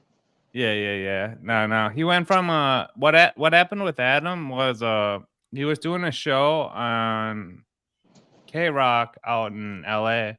Yeah. A morning show, and then they fired him on a Friday. And then Monday he started his own podcast in 2008, and he was just like, I'm just gonna talk into this microphone, and whatever happens. And boom, yeah. He built up whatever he has. I don't know if it's now Podcast One and Cast Media. There's all these conspiracies that they're big front companies. So really, maybe he doesn't have any money, but he owns Paul Newman's Porsche 913. You know, so that's dope. So I kind of want to get back into you though, Billy, a little bit here because you seem very lighthearted. I want to dive deeper into your childhood if possible. Are you okay talking about your childhood? Yeah, of course, yeah. So you're taking in this drug addict, this alcoholic who you look up to in life, and was there any like issues at home that might have kind of like, you know what I'm saying? Like, I don't know how to word this properly. Because I'll use it as this is an example. Women date guys who are pieces of shit because their father was a piece of shit. Was there any like drug abuse, alcohol abuse in your family growing up that you kind of deemed it as normal when you have any dick over that you befriended him? You didn't just say, "Oh, you can't be around me. You're too toxic. I can't be around that." Well, actually, my father was a recovering alcoholic growing up, so I was around a lot of recovering alcoholics, like my Right. whole life, really. So, but I would see people, dive off the deep end. So it was actually pretty normal for my father to take people in who had kind of gone off the deep end, and he had like RVs, and he would try to get his friends sober and offer them work. So I guess growing up around that kind of like just made Damn. me like that kind of. Yeah, I knew there was something there. God Yeah. damn it, I knew it, and Who I knows about fucking found it. recovery, bro? God damn, I knew there was something there, man. Yeah. Shit. But I mean, as a kid, it would kind of freak me out because, my dad would be bringing these people who were strangers who had been drinking and they looked kind of gruff. And he would tell me, listen, this guy's okay. Like, he's just going through a hard time. And like, he would get them detoxed and stuff. And he would go through it with them. And he had a big business at the time called Alaskan Airplane Maintenance. So he didn't have to do that, but he just did it until he basically opened up a company called the Vietnam Veterans or whatever. And he would go fly out and like take care of veterans and stuff.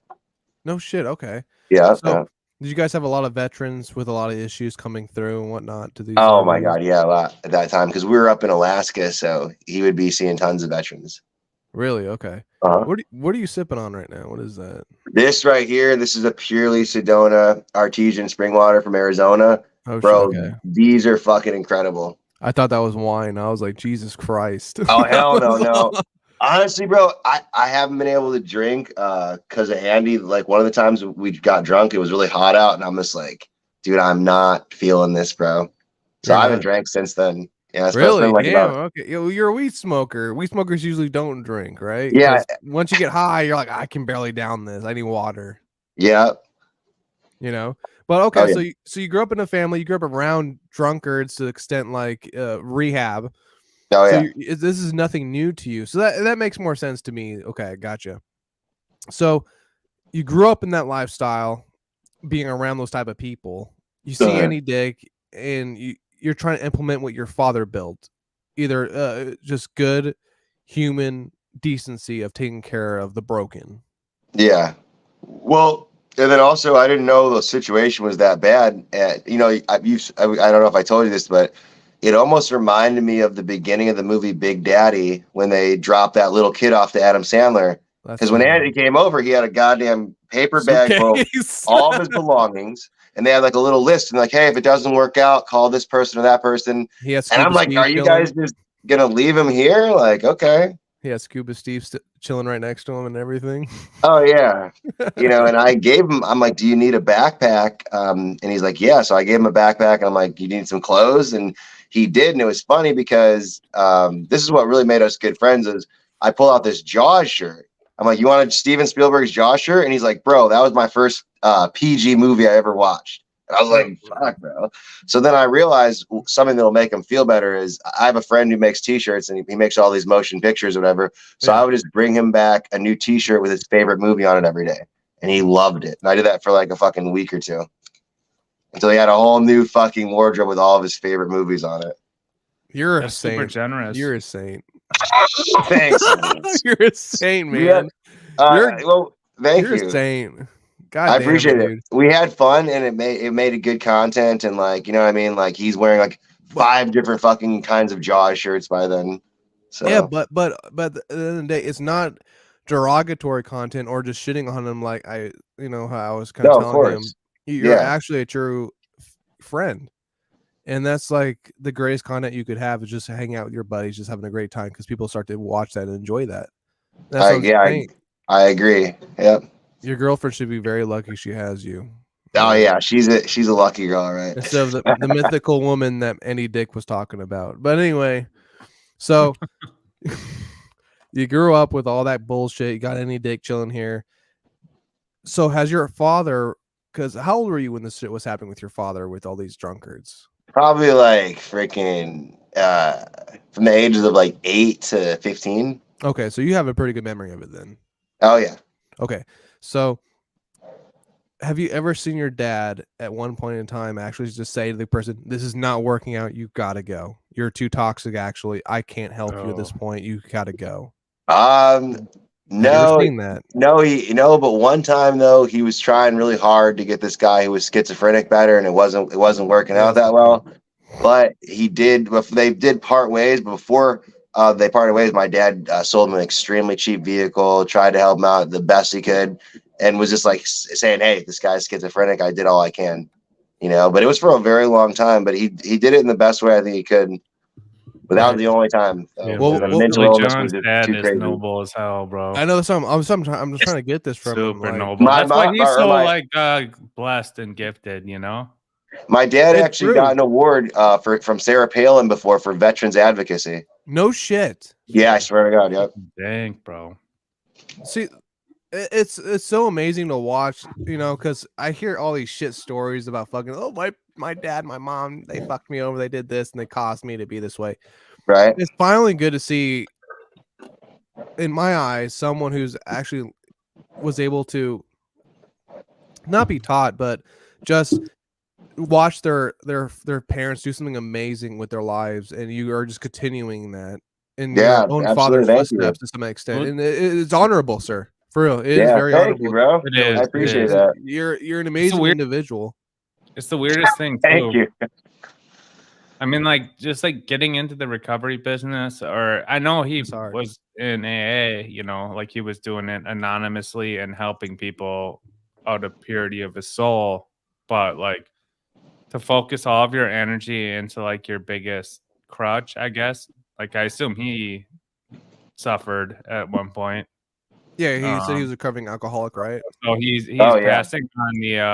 passing on the wisdom or knowledge and hospitality and he wasn't pushing it. He wasn't new people. He wasn't pushing any like Christian garbage on them either, right? No, he was not. See, that's what I like, because I'm gonna go a little bit of a tirade here real quick. I don't like how these Christian like denominations reach out to these fucking places and then they try to convince these broken people, hey, if you come pray or you come join our congregation, you'll be saved and shit. Because they feed off of these fucking broken people. No, they do all the time. I think it's just that 12-step programs. They just do it at like they can get free space at churches. Well, at least back in Chicago, like Catholic, when I was 12-stepper, like that's how it works, bro. Like you go to like right. You build up your. Well, you gotta think though. You gotta think though. Your most dedicated, provocative. They spread your message is the broken, the children, and the people who don't have anything, that they don't think for themselves. They're so fucked up. That's all they know, and or if they're children that grow up in it. I mean, there's very easy people to manipulate to spread your message. But anyway, I'm gonna get back into Billy real quick. So your father wasn't pushing that; he was just being a good human being, and then you kind of implement that into your own life from what you saw through your father. I'm pretty sure at some point in time there was some strain on his personal relationships with his family and or relationships he had dealing with all these broken people. Is that correct at all? Did it have any strain on your relationship with him or with his wife? Was that kind of a thing? I feel like he was kind of a workaholic, and it did put a lot of strain on the family. But at the same time, I feel like him being a workaholic also kept him away from drugs and alcohol. So it was kind of like a double-edged sword. It's like you're making a lot of money, you're a workaholic, but you're kind of neglecting your family a little bit. And then, running out to help someone with alcoholism, that would also really help him too, to where my mom would say to him sometimes, like, you want to go out and save the whole world, but you don't have time for your family. And she would say that to him, but I would, I realized the thing is that that's what would help him stay sober, was helping other people sometimes. Right. Yes. Yeah. This is complete wisdom that Billy's speaking right now. And yes, that's what he's doing. He's diving into his work. And then also like his purpose now is like, dude, I cannot go back to where I was. I've got to help people in my same situation. Because everyone knows, like, dude, I made millions. Me making $1 million or $2 million in 10 minutes is fine. I've done that before.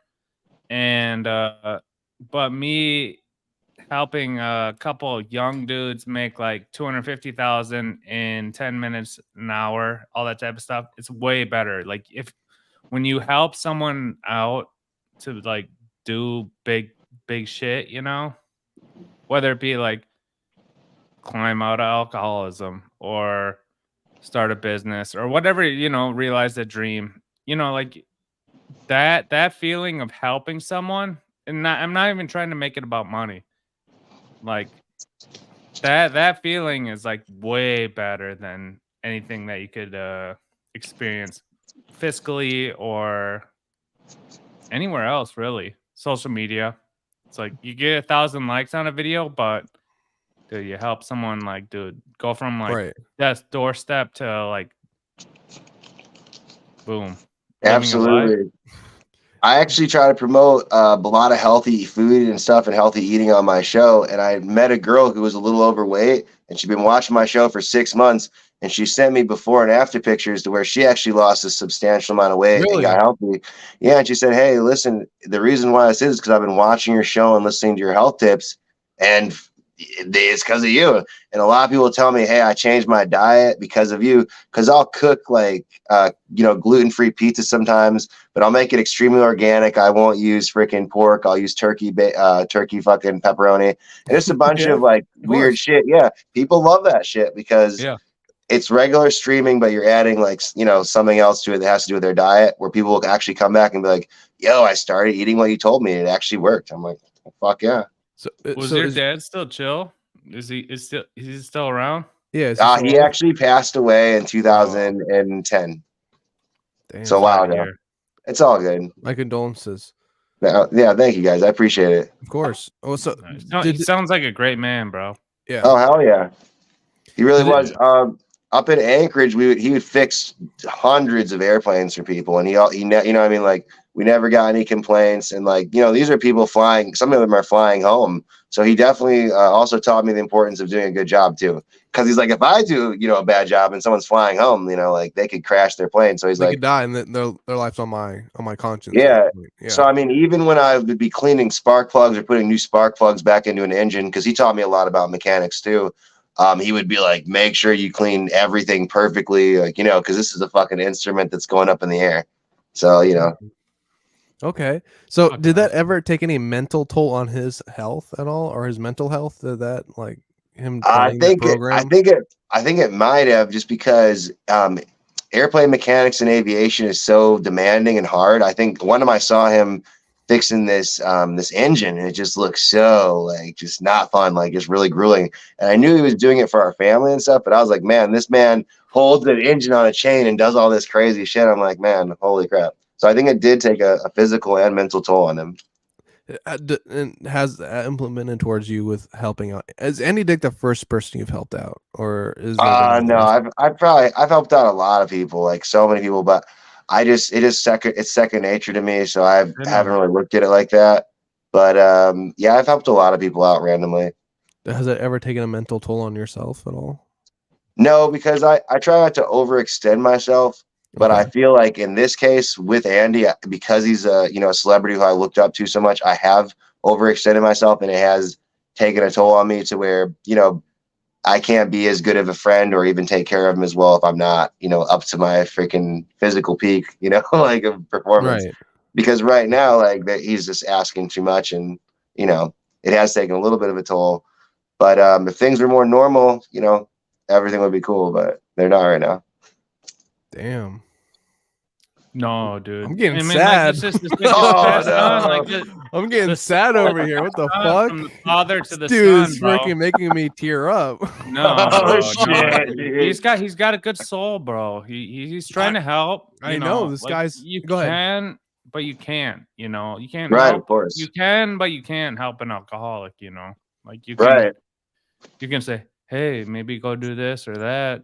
Hey, maybe I'm not going to give you this or that anymore. But beyond that, it's kind of like, no, it's what so can weird. you do, bro? It's so weird. Like I heard a story from my buddy. He had a daughter who was on crack cocaine and heroin, and she's a pretty hard addict, and she went homeless.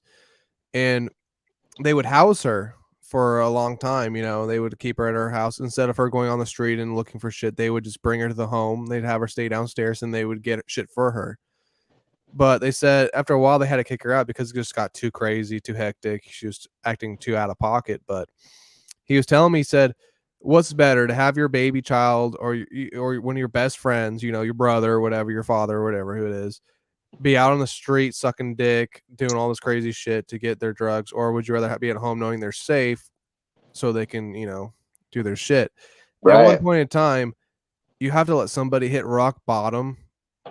Maybe no one wants to see it, but death is a certain thing that would protrude itself out there to scare somebody wanting to get sober to some extent, you know? Right. And you see it so many times, like if they're not willing to help themselves to the point and you keep enabling them, they're never actually going to get better. But like sometimes the scaring of death is what's going to push them to want to get better. Right. Do you think your dad was doing speed? Oh, no, not speed. No, he was the big drinker. He did like doing cocaine though. Yeah. Definitely cocaine. Yeah, because that's the thing. Like, if you're like working on those engines, bro. Like, I'm just thinking of me, you know. Yeah. Take a break, Billy J. Dude, Billy John is the man. Well, I mean, dude, was that not a bad question? No, I love you. This is why you are one of the goats. I swear to watch, bro. I swear to Christ, this is why you're one of the goats I've ever. Oh, I'm thinking about it. Set my watch, bro. Give me a minute. Yeah. Do your thing. Holy fuck. Oh, I gotta do a date too. Shit. Time set. Don't worry about me. No, but well, no, the people who work in those factories or, you know, maintenance for a jet engine, that's a very fascinating to me, you know. Yeah, no, my dad worked on military AC-130s during the Air Force and whatnot as a mechanic and shit. Okay. So you guys. Okay, well, I'm speaking out of turn. You know, my mom was in the military too, and I lived at West Point. You know, but she was a nurse, bro. So you know, yeah, my dad in the Army. The AC-130s, bro. My dad told me a story. They remember they were testing out with the paratroopers, and they had them all lined up in the AC-130. They're just doing a regular normal just jump, practice jump. My dad says this always will stick with him till the day he dies. He said he remembers this one guy jumped out of the fucking AC-130 or whatever, and his parachute didn't give out, and he hit the ground. Dang! And they thought he was dead on it. They thought he was dead. They get there, completely shattered back, like his legs are fucked up, everything, but he's still alive. And they were able he had no mobility after that, but he was like, it's insane how just some things like that will just stick with you, and that was in Germany when he was stationed over there. It's just, I couldn't imagine doing that. But getting back though to your father and whatnot, we were just talking about that's where you were gone. So yeah, your dad is amazing. Yeah, he's honestly an American hero, taking care of all those people. One of the unsung heroes, not even American, just a good human being, I would say. Because who gives a fuck about nationality at that point? You're just taking care of your fellow human. Right. Because every human's beautiful in my eyes. Even the homeless that you troll jokingly have a story, right? What is your most interesting homeless interview you've ever done that you actually learned? Well, a lot of the homeless people here, I freaking try to take care of too, and we're actually friends, and we'll do some BS. The other guy I didn't know the other night, but generally, the homeless people over here, we're really close friends, but I think a lot of them that, I see that are always, never get off the street are just severely mentally ill. And it's not even really a choice. They're there. And, that's what, yeah, pretty much. Because there's a lot of good grants in California this time to where they'll house people. So if you have a good mind on your shoulders, you'll be able to get really good housing over here. But some people they're not even capable of doing that. So they're just out here. So yeah, but I do run into them a lot. But lately I've been trying to talk to as many homeless people, because at one point I had a whole homeless friend crew a year ago where they would just come out and live stream and just do crazy stuff. And I feel like everyone kind of got their fill of that. So, you know, on to the next thing. Oh, I got Yeah. you. Yeah. After a while, like, all right, guys, I got to move on to something else now. That content's been ran into the ground. Yeah, it's funny because I would do pranks. Like for a long time, I had like I think maybe $2,000 worth of these silver rings with sapphires in them, and I would propose to like really hot chicks and ask them to marry me, and they would be super happy to get a free $200 ring. But I would put like a lot into it, to where I'd be like, marry me, and I'd be getting on one knee and shit, and everyone loved it. And, after I got rid of all the rings, everyone's just like, that's one where everyone's like, do the proposals again. I'm like, oh, we already did the proposals like fucking 50 times. But that's one that everyone wants me to do, though. So the homeless thing, though, you don't want to do anymore, right? You're kind of done. No, we've done that into the ground. I had the homeless crew. The homeless crew. Those guys were hilarious. Do you see them anymore or no? I don't actually. I don't see any of them actually, because over time they move away and shit. So, dude, yeah. Billy John, I used to live on State and Main, right on the river in Chicago. Oh, nice. And right underneath the river is where all the homeless people hung out. And my apartment building that I lived in the penthouse on was on the river. And I used to go like 10, 15 years ago. I'd go down and like hang out. I have this one bum, dude. I loved him so much. Every day I'd like walk to work, walk back to work. I'd pay him. I'd smoke crack with him, dude, like late at night. Like if I had a video, it was before the iPhone became like so multimedia, 10, 15 years ago. Yeah. That would have been epic, bro. Oh, I would go down to those homeless complexes underneath the bridge, and dude, it was crazy, bro. We would just like smoke and But yeah, no, dude, I had to get out of there because give me a break, bro. What's wrong? I loved it, but after a while, you're like, hang on a second here. I don't want to be. Hang on, I'm being dragged into this. Give me a second. I mean, I'm still down with him, dude. I still remember the dudes. If I see that dude's face right now, like I would be fucking. He ran all the homeless shit down in Chicago 10 years ago. He was like a king, bro. And he was like my boy. So like we would run shit, But yeah, I mean like that crack stuff and like the homeless stuff is like next level, like it's so sad to see, because it's like it's a cope after a cope after a cope, every time you smoke. So Billy, so you had the homeless encampment that you were not housing, but you were encouraging to some extent, and you were friends with. And then, what is the next move for your podcast? You're moving away from the homeless, moved away from the diamond rings to engagements. What is your next get you want to do? Well, I mean, that was a while ago, but then I started collaborating with other streamers. But right now, I just want to do more traveling and more how to do stuff while I'm there. Like, so when people watch, it's like it's entertaining, but they feel like, oh, I was entertained, but I walked away with something, and I got to see like good directions and stuff.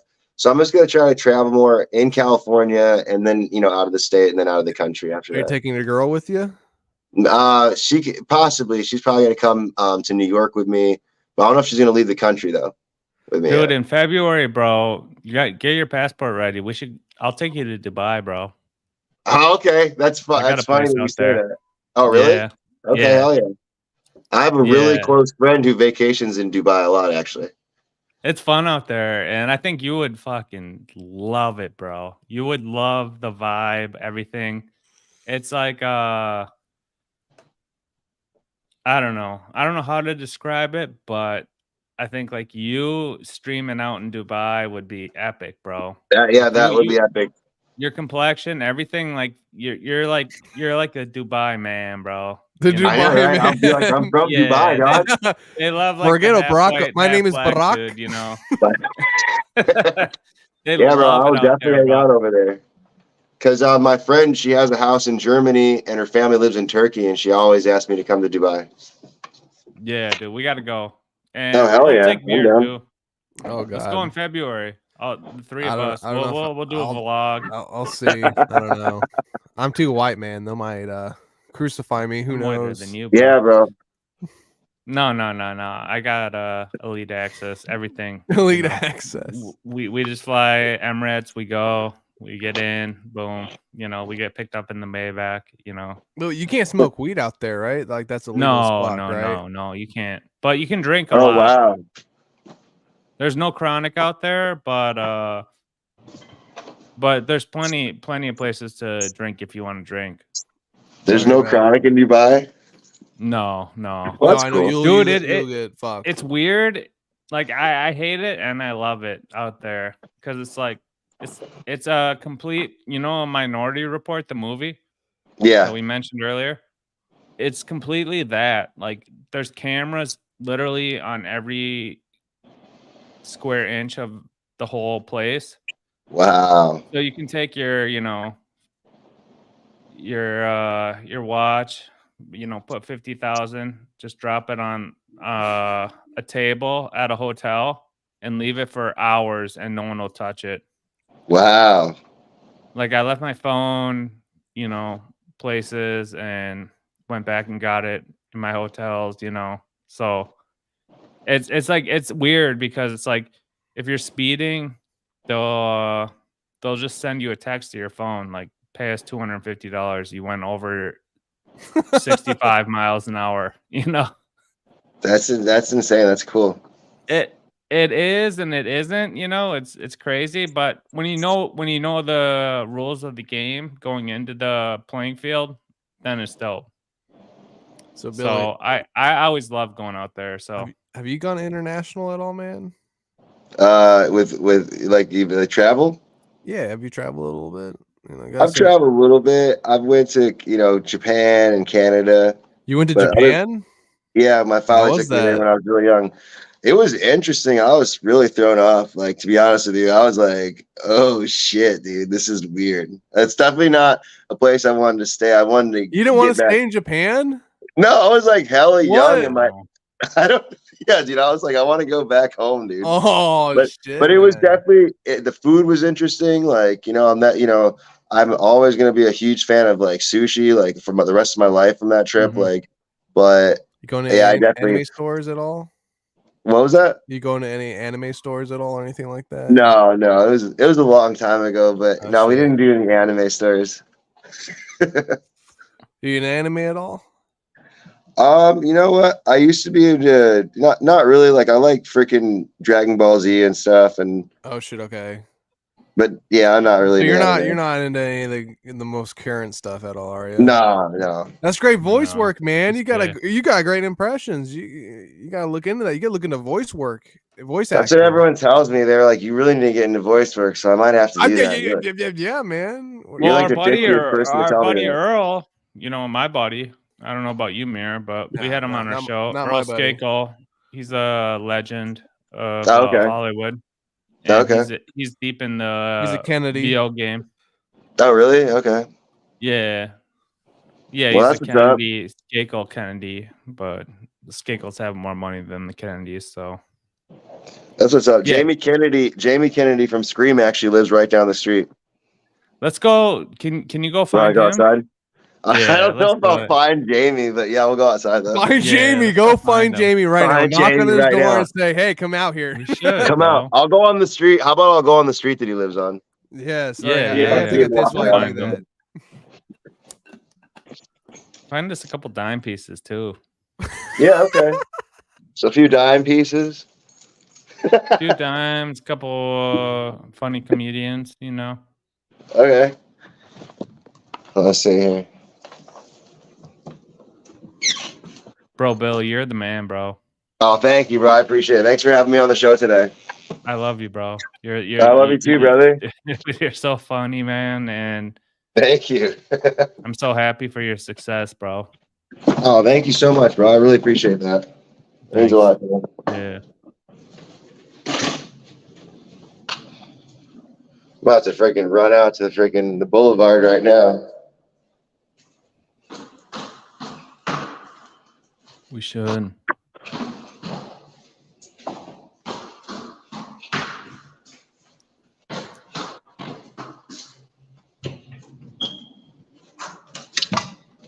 he's heading down to the boulevard, so it's gonna be dank. Yeah, he's heading down, bro. It's gonna be super dope.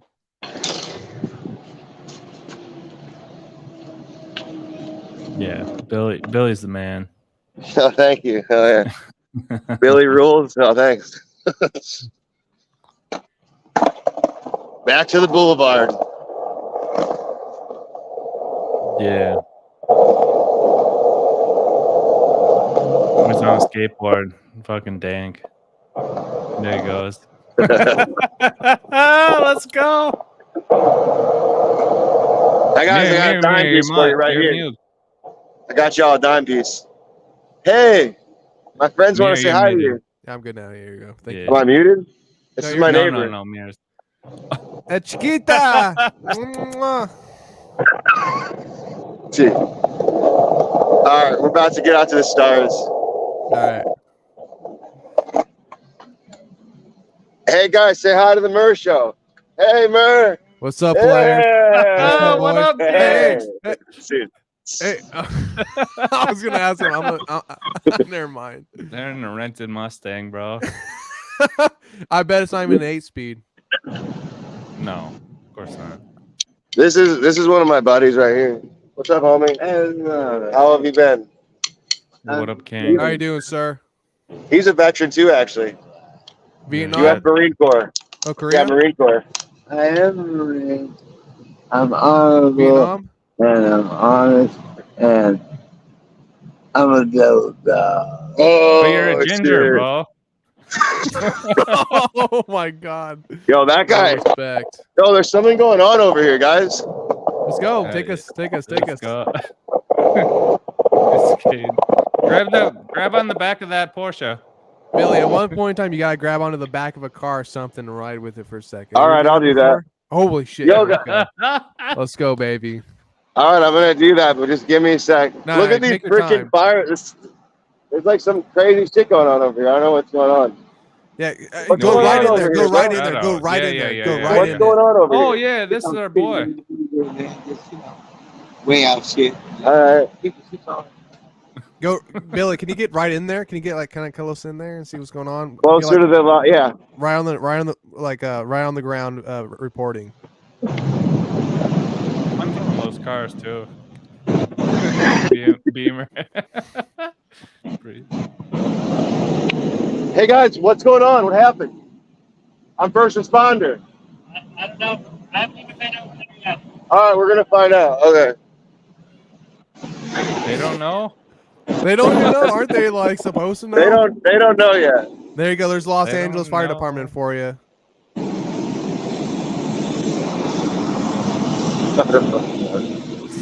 All right. Hey, look, we got another guy right here.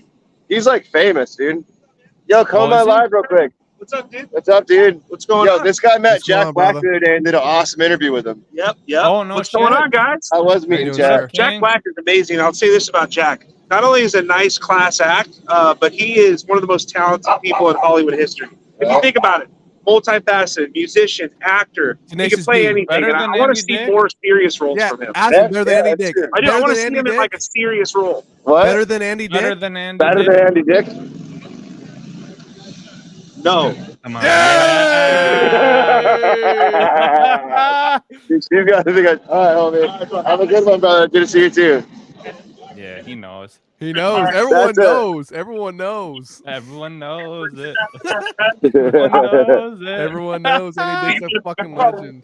All right, what do you guys want me to do?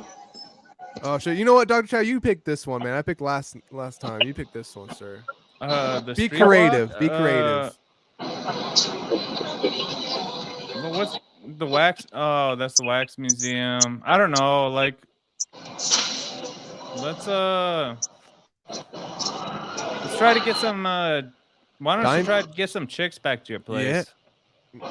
Okay, what's the All right. Sounds good. Yeah, I want know. to see Billy's pool. Billy, what's your pool, man? What's your game? Speak your game Oh. on the street. What's your street game? All right, I'll do that. Yeah, I don't know if it's gonna. If it doesn't work, though, guys, I'm sorry, but I'm gonna try.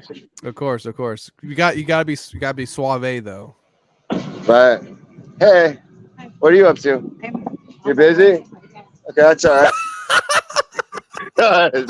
That's practice. That's practice. We get one practice. I gotta practice, dogs. That was close, though. I feel like if she wasn't busy, we would have been hanging out. Exactly. If she wasn't such a fucking stuck up cunt, she would have been a vibe. I'm gonna go to the bar spot. Yes, go find the drunks now. Exactly. There we go. That's where all the drunks are. Okay, so you're gonna be normal this time.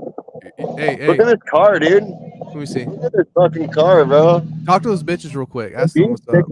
Easily, dude. Yeah, they look hot. You guys, give me a McLaren Lamborghini. No, I'm kidding.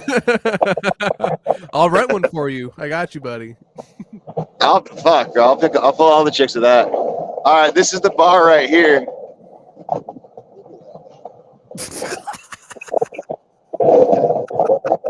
All right. I love you, man. Let's go. Whoa. Oh shit. I know. Those things are so weird. All right, here we go. Rob those?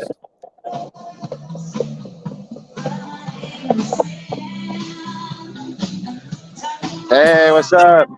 Pretty good, pretty good. Oh yeah. Thank you. You too. Hey, there you go. There you go. No, bro, she's been on my show before. Has she? Oh, okay. Okay. Yeah, she's kind of crazy. She's got a black eye too, bro. That's hot. That is hot, dude. I know. That's hot. She's a fighter. She'll fight All for right.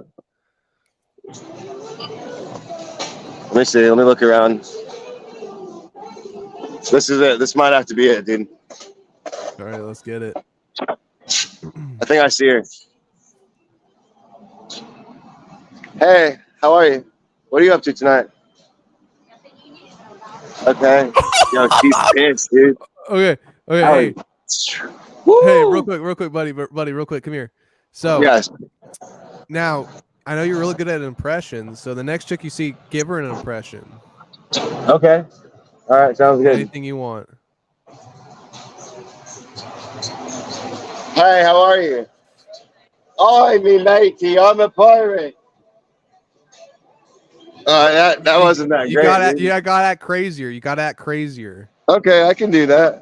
You're like, you know, you gotta act a little crazier. You know what I'm saying? Don't pull the bitches. I got it. I can do that. I fucking can do that, bro. Let me see here. Yeah. There. Dude, that girl is freaked out by me, dude.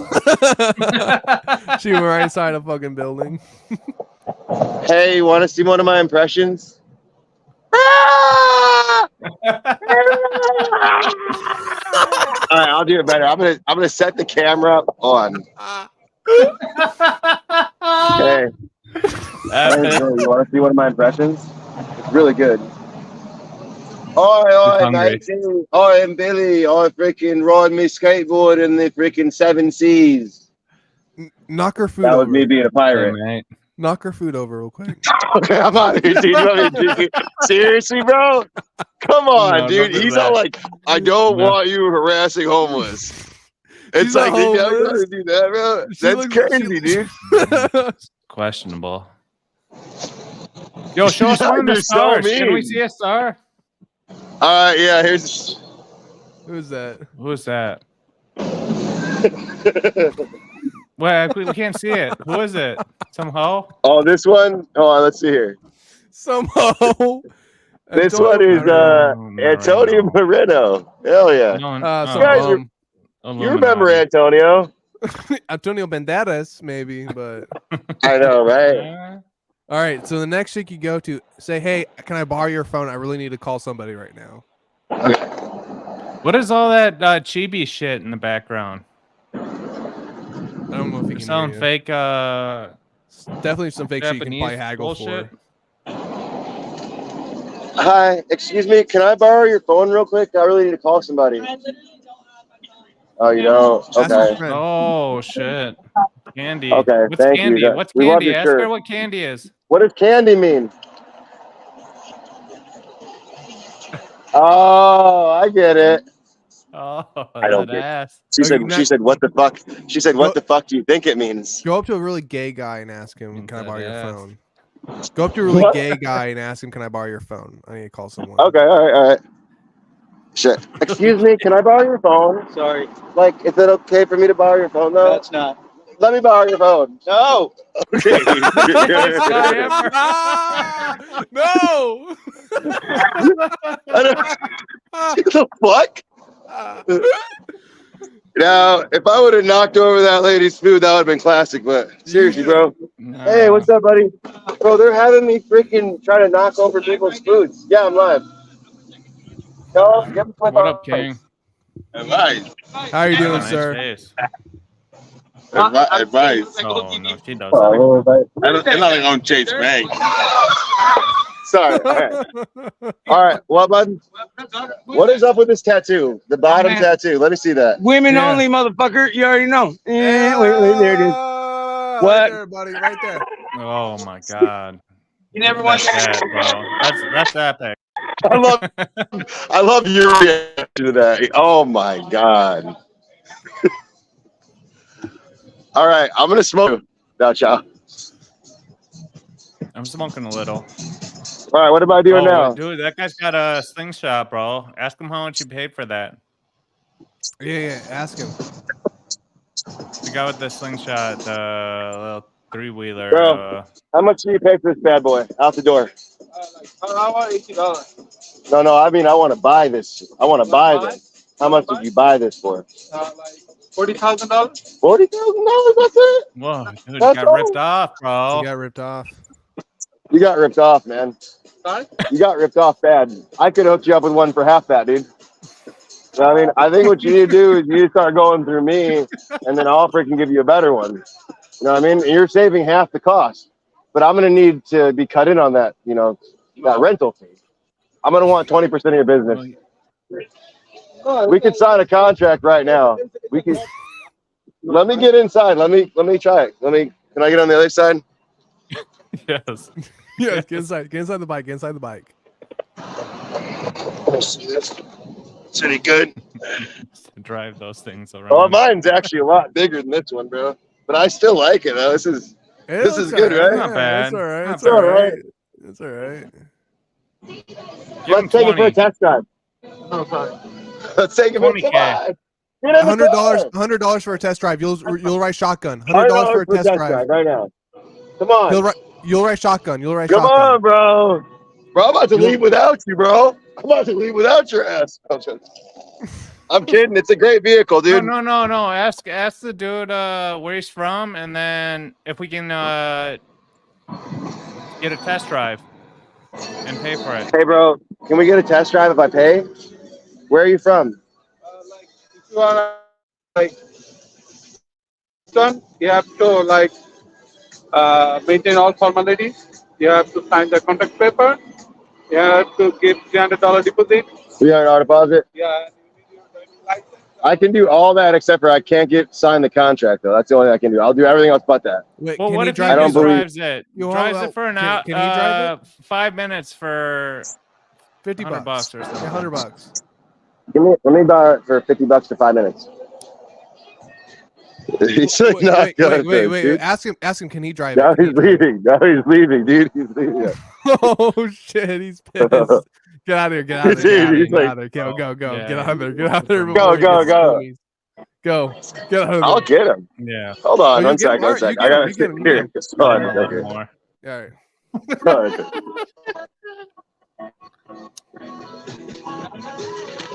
You guys gotta tell me how I look in this. Oh shit. You look like Indiana Jones. You look dank, bro. True No. grit, John Wayne would be You need a proud. better cowboy hat than that, bro. That's cheap shit. I'll get you a good one, bro.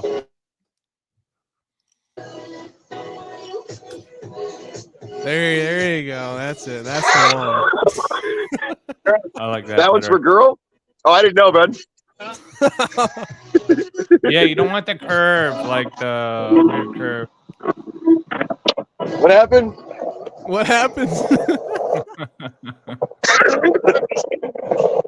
We definitely want someone to give you their phone, though. We definitely want to see if you can get someone to give you their phone. Okay, all right. I'll do that. You got to pull that off. I gotta find someone kind. Hey, bro, can I use your phone? Sorry, use your phone. Fuck that fag. Oh, he's got a bald spot. Yeah, he's probably a monk. Where's he going? There we go. They're on your ass. Maybe this guy let me use his phone. Hey, bro, can I use your phone? Do you have a phone? They did? That's not good. Someone's gonna let me use the phone, dude. Right here. Someone's got right over here. Someone's gotta do it. You gotta find some hoe, bro. The hoes will always do it, bro. They will? Yeah. All right. I'm gonna stand right here. Not like the fancy looking chicks, but just like the mid chicks, bro.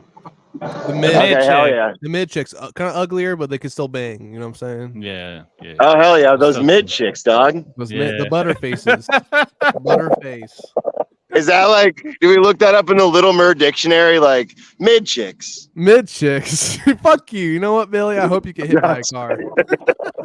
You know. Hell Like that yeah. chick, what was her thing? Gifted, or what'd she have on her chest? Some goofy bullshit and the long hair down to her ass. Candy. Candy. That's Yeah. I'll never forget that. Bald ass. No, Fuck her, bro. She's mid, yeah, she was bro. awesome. She's like, "What the fuck you think it means?" I'm like, number of things. Fuck. Yeah, I'm sorry that I can't comprehend your idiotic logic. No, it was when I was a kid, I liked candy, and now I think I'm candy. Hey, is there any way I could use a phone right now? This one's going to that streaming. Rolex. Yeah, going to that Rolex store. Tell me no Mega G. So, Is that Rolex? is that a Rolex? Do you have a Rolex on?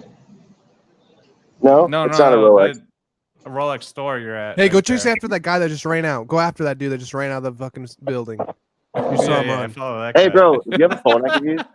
No, sorry. Okay. Yeah, do your thing. He's got a phone.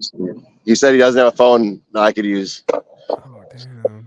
Not while he's working, I guess. We're at Scientology. Oh, go in there. Go in there. Go in there. Okay, I thought that was a Rolex Go store. in there. Go in there. Ask him, what's your take on Tom Cruise? I'm muting. Okay. Oh, sorry. Oh, shoot. I can't go in there? No. Why not? There's no filming in time. Oh, there's no Unless you- filming. you're Oh, okay. antagonistic What's your for- take on Tom Five. Cruise? No, I haven't. I've never even been over here. Bro, I can't go in. The guy said I can't go in. What's his take on Tom Cruise? What's your take on Tom Cruise? Jesus Christ, bro. Jesus. Hey, touch his nipple real quick. Oh, I don't want to put my hands on him. He's like, Hey, No, don't do he's that. so don't mess angry, with bro. that guy. How are you, man? Guy's gonna It's fuck good you to up. see you, How bro. old I'm is just he? a How old is tourist he? over Ask here, him how bro. old he How is. old are you, man? No. How old are you? Dude. You triggered the Scientology people. Yeah, Like, you oh can't- you no, can't mess with Elron those Hubbard's guys. coming. I'm gonna go get a phone, damn it. You know Go what? get a Starbucks fucking is phone. Let's go. that's much kinder. The Scientology people. Dude, That guy was like serious. I know. He's like, don't touch my nipple. Yeah, dude. My nipple? Jesus, bro. touch his nipple. He turned the body cam on, dude. He's like, oh, I'm turning the body cam on. I'm I like, saw oh, him go like this. Oh, real yeah, quick. he did. shit, dude. Yeah, you don't want to Hey, mess you see with that those business guys. guy in that suit right next to you? Thought it was a Rolex store. Oh, that guy right there. That's the same guy from the Rolex store. Oh no, the guy behind you right now. That guy? Oh, yeah, he's the Yeah. spy. Yeah, go Yeah, talk that to dude. him. Go Yeah, talk to go that follow dude. him. Ask him, do you know what street you're on, bruh? Yeah, that tall, skinny dude. Hey, Yeah, bro, talk to excuse him. me. Do you know what street that we're on? No. Holly Boulevard? No, not that guy. The other guy. Really, really tall, The tall skinny dude, the guy tall that's walking motherfucker. like long stride.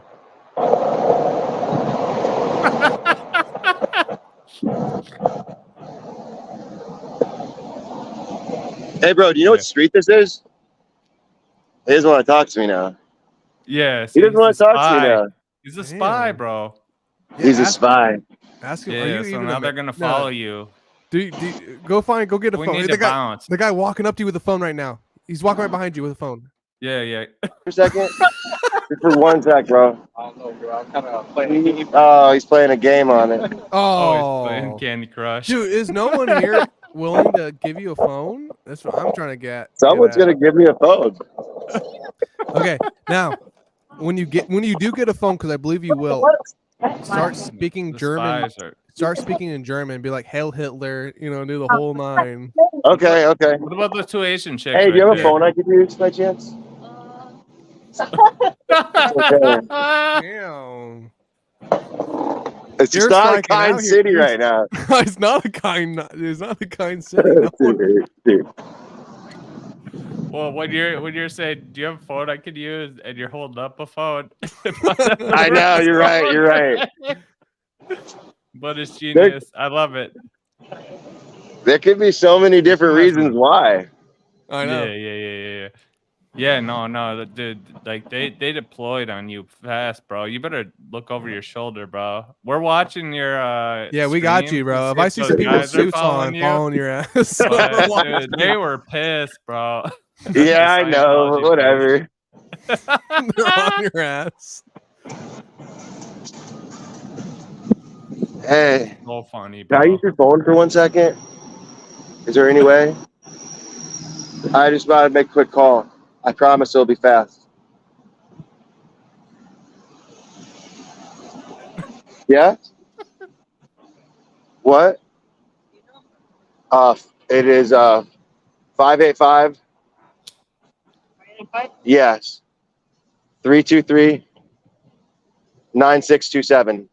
Oh, thank you so much.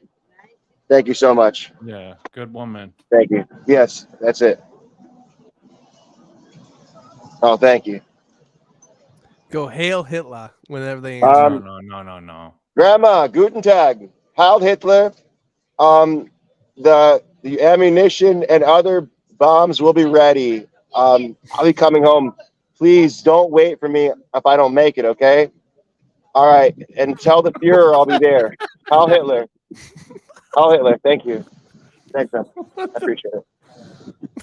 Hey, there you go. That's good. There's a good lady.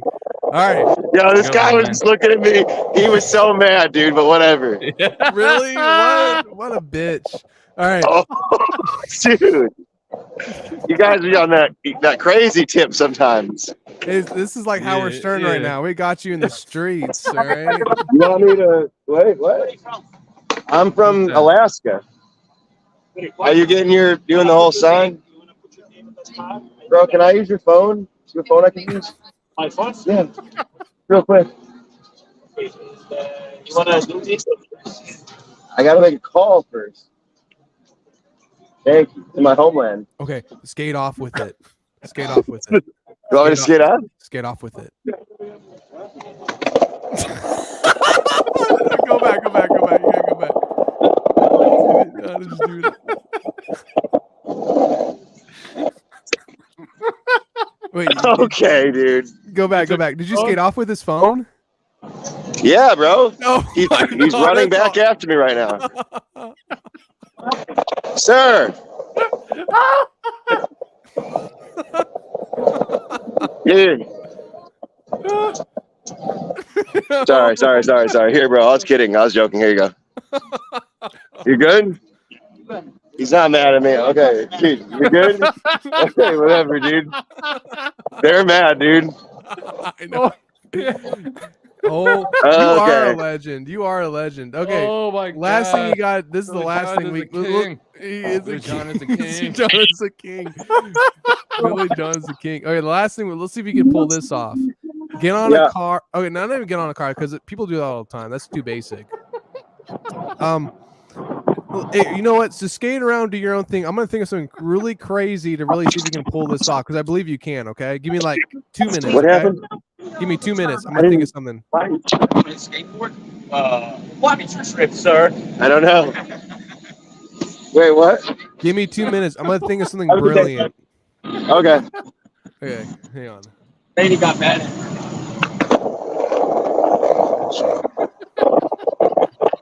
I'm trying to think right now what I wanted him to do. Hang on. Oh, dude, there's this guy. Holy fucking shit. Dude. Oh, shit. He's a legend. This guy's like not doing well at all. Oh He shit. dead? Yeah, he's passed out from drugs, I think. Yeah. Narcan maybe. You might need. They got all the fire department there. Well, is this where we were earlier, or is this a new incident? This is a new incident across. Oh, it's the same one, but they moved it across the street. Oh, nice. My buddy's t-shirt. T-shirt, bud. What up, fakers? Packers? Hell yeah. Wait, what's this shirt say? Bro, the Barbie t-shirt's off the chain, though, for real. This guy's got crazy t-shirts. What's this shirt say? Go back. I want to see. Let me see, hold on. What's this shirt say? Ask him. We got this one that says "Not today." Oh yeah, I mean, but no, I mean the one he's wearing. It said either Packers or Fakers. Oh, I'm trying to figure out. Is that Packers? You're sure is that Packers?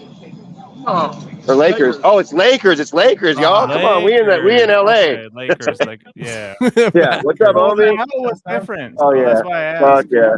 Oh, What it do? What's up, gang, gang, gang? Y'all already know it. Let's go. I'm trying to think of something crazy for you to do. Give me a second. That's fucking epic, bro. I'm still fucking crying. Bro. That was hilarious. Okay, Billy. Yeah. Can you get into somebody's car and ask them to take you down the street? Yeah, I'll try to do that. Yeah. That. Fuck, try I just had a that. perfect car to get into too. Yeah, try to give us some dimes or something.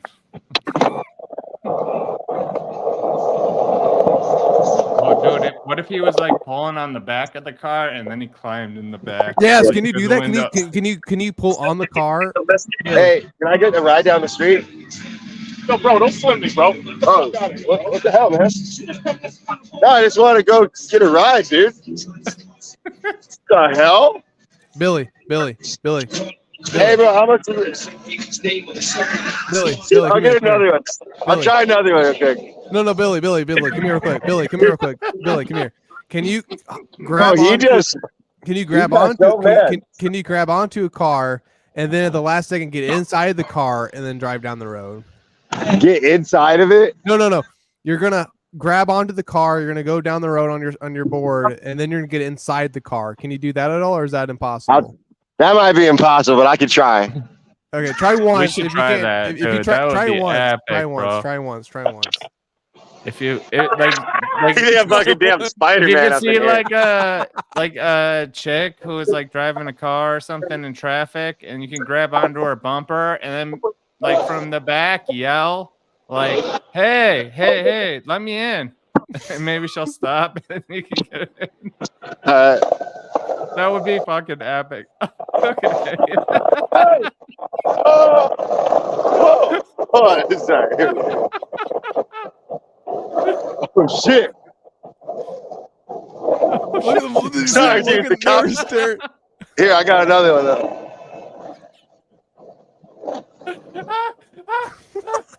Hey, let me in! Oh shit, dude! Oh shit, dude! They're mad. They're coming after me. Oh no, I didn't do it. Oh shit!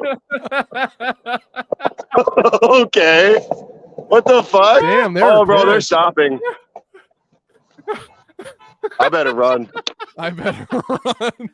Yeah, let's go back to the apartment for a bit. That's it. See, you guys are fucking hilarious. Dude, that was Hey, the let funniest me fucking in. shit ever, bro. Hey, hi.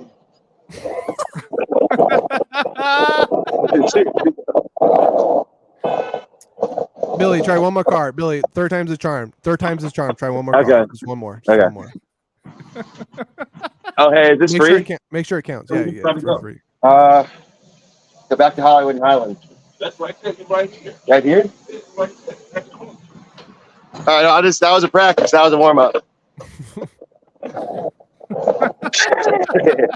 Try one more time. That would be epic. I mean, like, I think all the heat's on that, like, dying dude on one side of the street and the dying dude on the other side of the street. So I think you're fine to, like, grab onto cars and, you know, Oh, yeah. do your All the game. heat's already. Oh, yeah. Fuck. I'm going to try to find someone getting into their car. Oh, yeah, do that. Instead of grabbing on their car, just get inside. Let's get inside. I'm like, hey, what's up? I actually did that on stream once when I was really drunk. The guy didn't even get mad at me. Yeah, exactly. Let's do it again, buddy. Come on, we can recreate that. Let's go. All right. Let's go, buddy. Let's go. Jesus Christ. All right, let's see here. I think it's a good idea. I think you're safe now.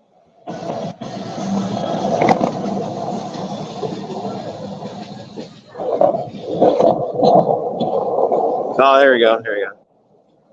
Is it a chick driving? Yeah, I think it is. Oh, that's a dude.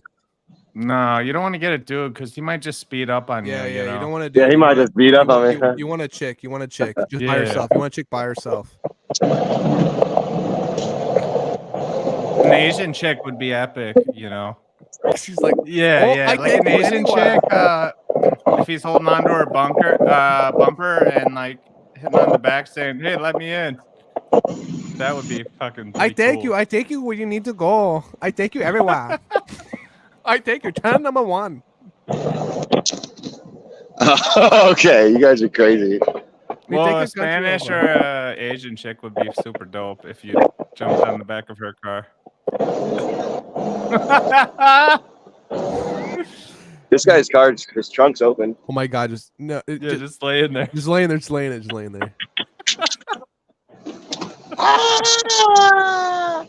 Hey, bro, can you take me down the street?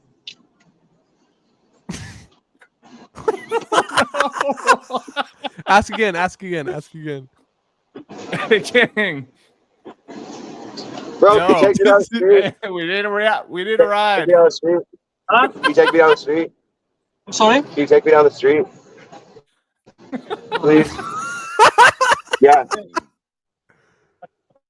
Oh. Okay, dude. That was fucking weird. He's like, no.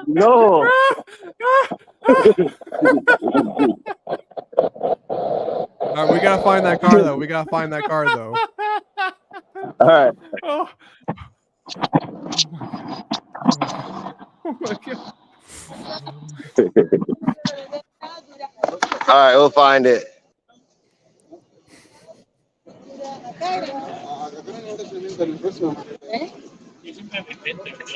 I think that's the perfect spot right up there. Here we go.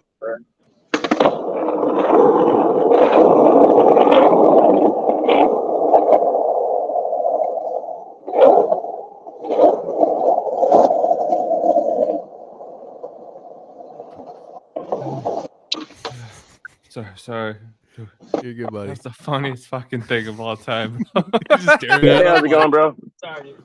All right, can you guys drive me up the street? What's up? Can you drive me up the street? Oh, sorry, dude. You're my Uber, right? No. Are you? Wait, you're sure? I swear. Oh, What? okay. I'm sorry. Come on, bro. No, my bad. Love you, brother. Damn. Okay. Your Hey, guy was this boy. You know. that guy was so awesome, dude. That guy was good. He was The cool, Chinese bro. dude. The Chinese guy was his fucking. truck was fucking epic, bro. That was the funniest fucking thing I've ever seen in my life, bro. That's hilarious. Hey, Jesus Christ, you guys. Can you go to a stoplight and then hop in someone's car? All right. Hop dude. in someone's car. Do that. Yeah. That's even crazier. Guys. All right, let's see. Which one looks open? All right, the light's about to stop. All right.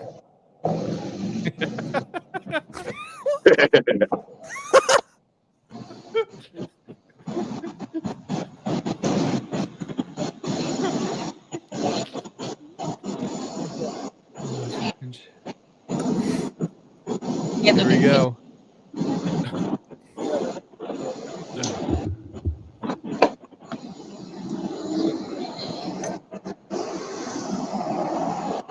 "21 hours ago."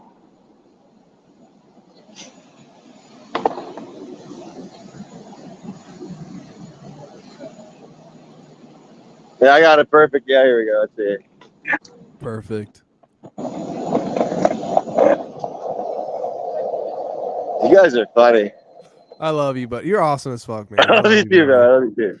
I always love having you on, man. You're cool as fuck. Oh, this looks like a good one. Hey, can I get in? Can I get a ride? No? Oh, you look like he was about to shoot me, dude. yeah. Find another one real quick. Come on. We got to find someone's got their car doors open.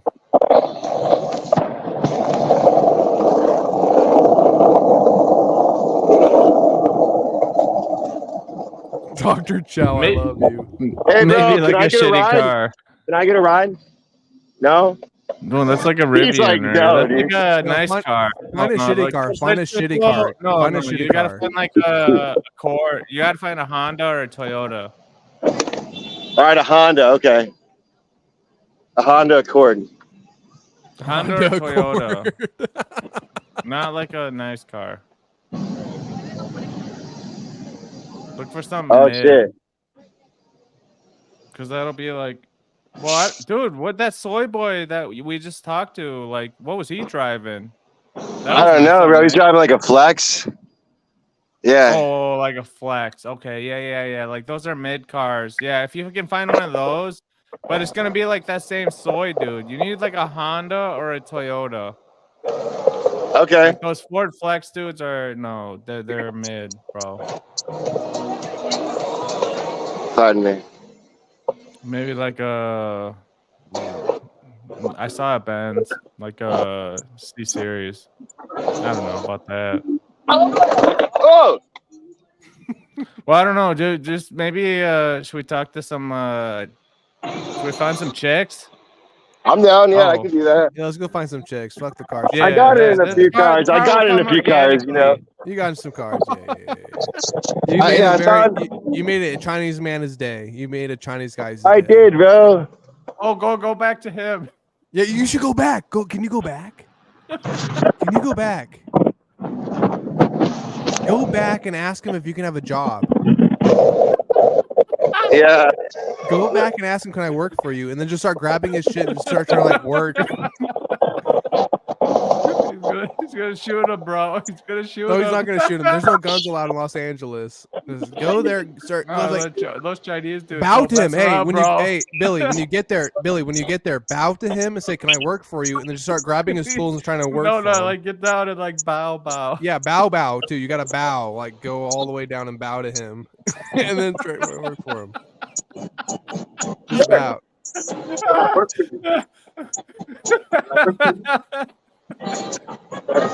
No, there's no guns in Los Angeles. I work for you. Can I start working for you?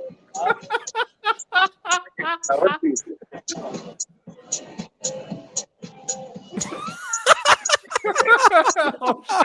All right, guys. You scared him away. You scared him away. He's a good man, dogs. That's awesome. I love it. Dude.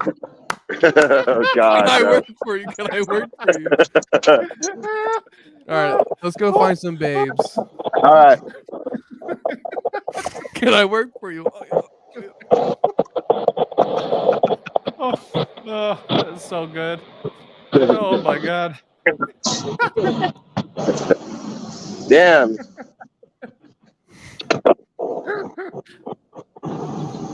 Can I work for you? Oh my God.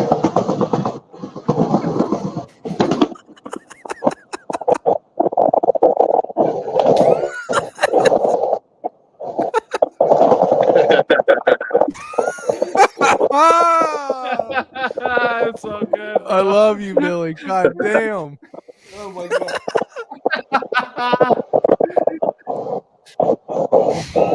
Oh. I'm trying to smoke, but I can't. This body see me at the store. Coming through the place and putting me Detroit. Don't make no sense to you on the floor. Is he for sale? How much? Look, there's a little doggy here. He's for sale. How much is he? For 1,500. Only 1,500, and he can be yours. 1,500? Should we get it? Should we buy it right now? Ask him. Hey, do you take cash? That's the chat. Chat. Should we buy this dog? Yeah. Should we buy the dog? Do you take cash out? Yeah. He takes cash out. Or Zelle. Yeah, so Zell. who's taking this dog? Damn, son. Hey, ask him to kiss it. Ask him to kiss it on its mouth. Maybe, Can I kiss him? maybe for a G. Woo! It's actually pretty. That dog's pretty bro. dope. It is dope. Got a wet nose, bro. What about for a G? Would you do a G? What the fuck? Yo, dudes.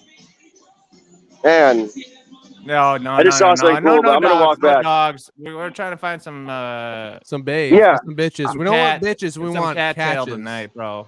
Yeah. All right. That. No bitches, just straight We'll cat. spend 1,000 on like a couple hoes, you know. that's Fuck cool. that. I'll spend a Yeah. couple hundred. Yeah. Let's All do right, it. I'm gonna Come on, stand right. It's gonna be my little spot right here. dude. Yeah, post up. Yeah, post. This is where it's at, doggy. The dog. Fuck yeah.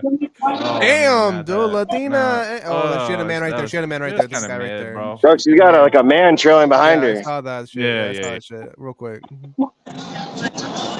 Mid too.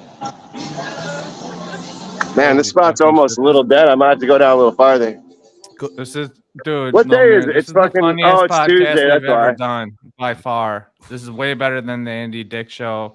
This is the funniest shit we've ever done by far, and it's all because of Billy John. Billy John, you're a legend, bro. Thank you, bro.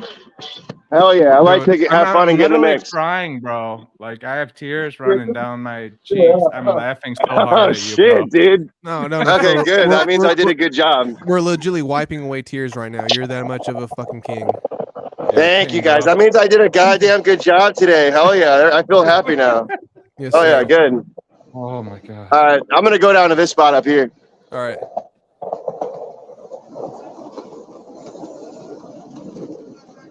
Oh god. Here we go. He goes, oh god. Bro, this chick is skipping and shit. I'm like, why are you skipping? Start skipping with her. No, I'm kidding. Just keep going. I was like mother and daughter. I'm like, no. No. There's another little bar right here. We gotta show respect. Oh. Let's go. Look, she looks a little older for me. We'll ask her some advice. Excuse me, ma'am. When you're picking up a woman, what's the best way to go about it? Sorry, please. I'm not very good English. Me neither. Russian. Have a good night. Yeah. Yikes! That Not screamed good. meth. She's a little old, huh?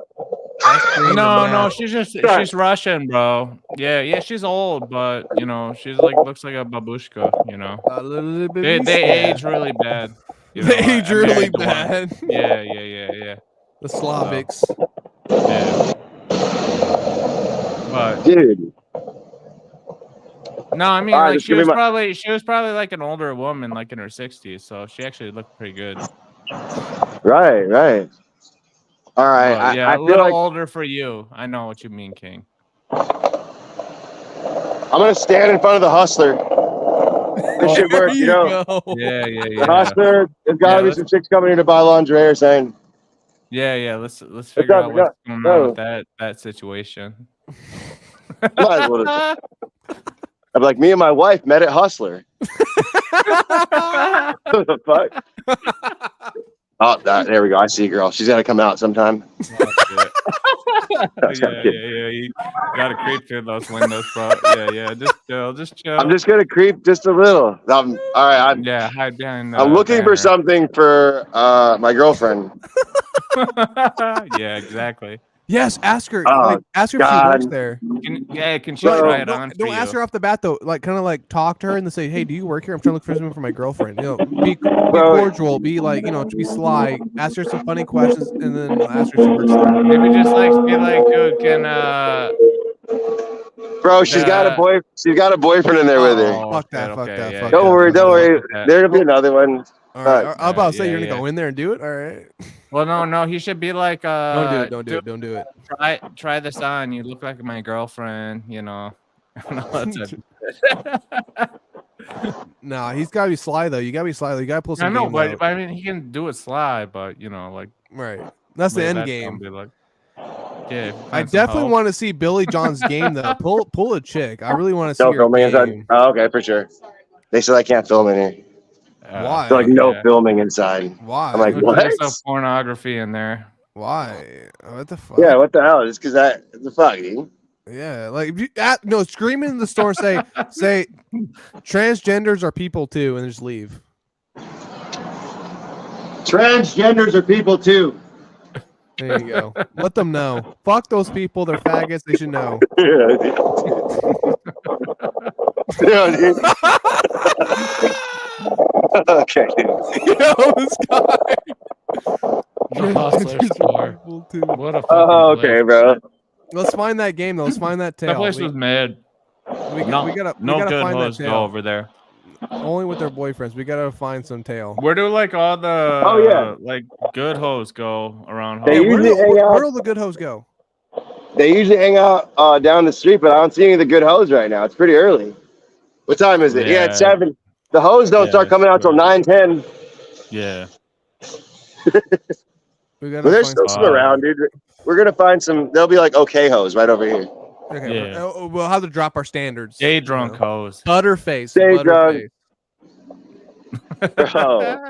Oh God, man, that hustler. They were like, no, you can't. I'm like, what?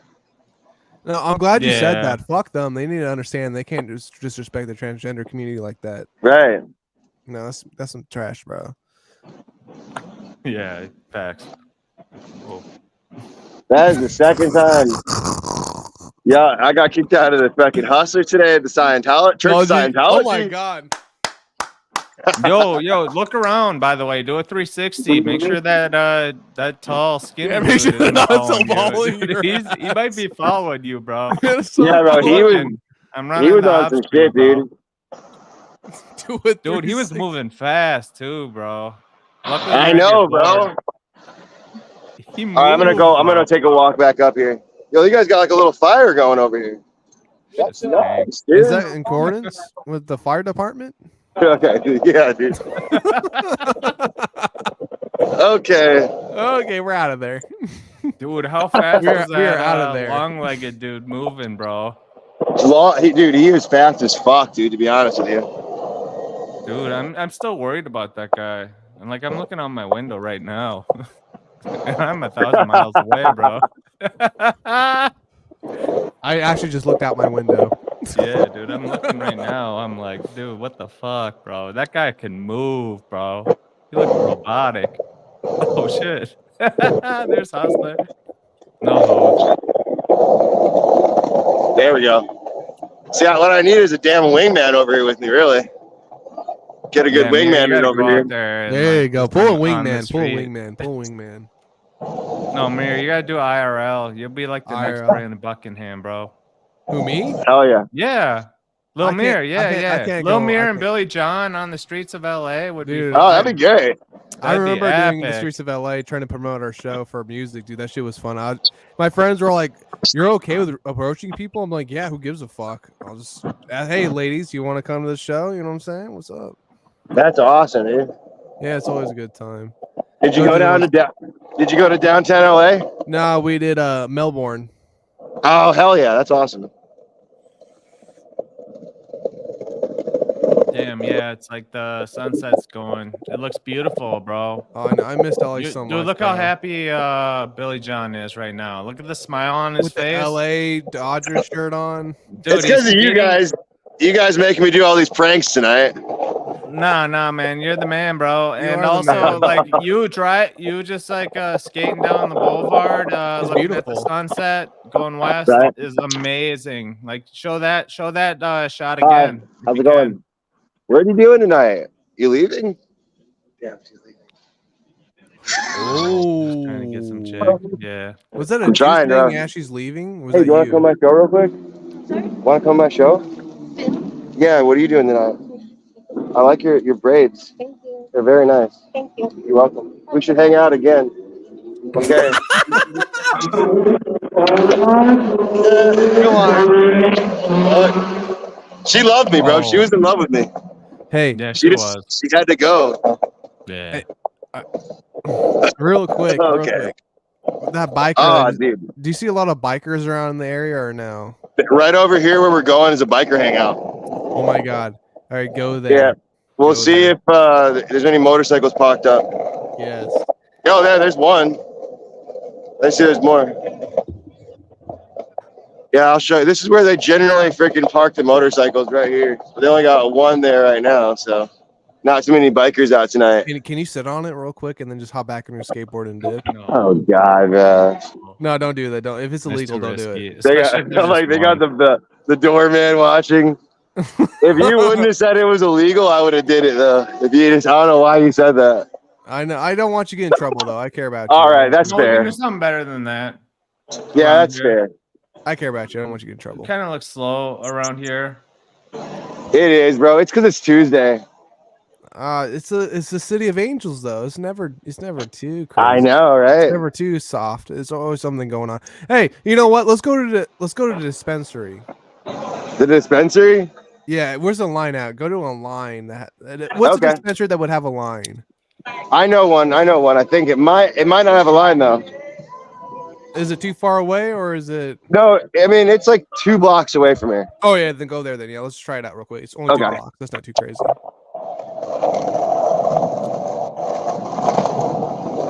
Oh, he's still trying to sell that dog. Dude, that dog is pretty dank, bro. It was dank. I know. But dude, that's so much work. You gotta be like obsessed with your pet, bro. I like your boots. Those are cool. You're welcome. Oh, damn, she looks kind of. Hey, turn around real quick. Turn around. Go back. Were those chicks fire or no? Yeah, they're pretty fire, dude. Yeah, go back. Go back. Say, hey, do you want to be on my show?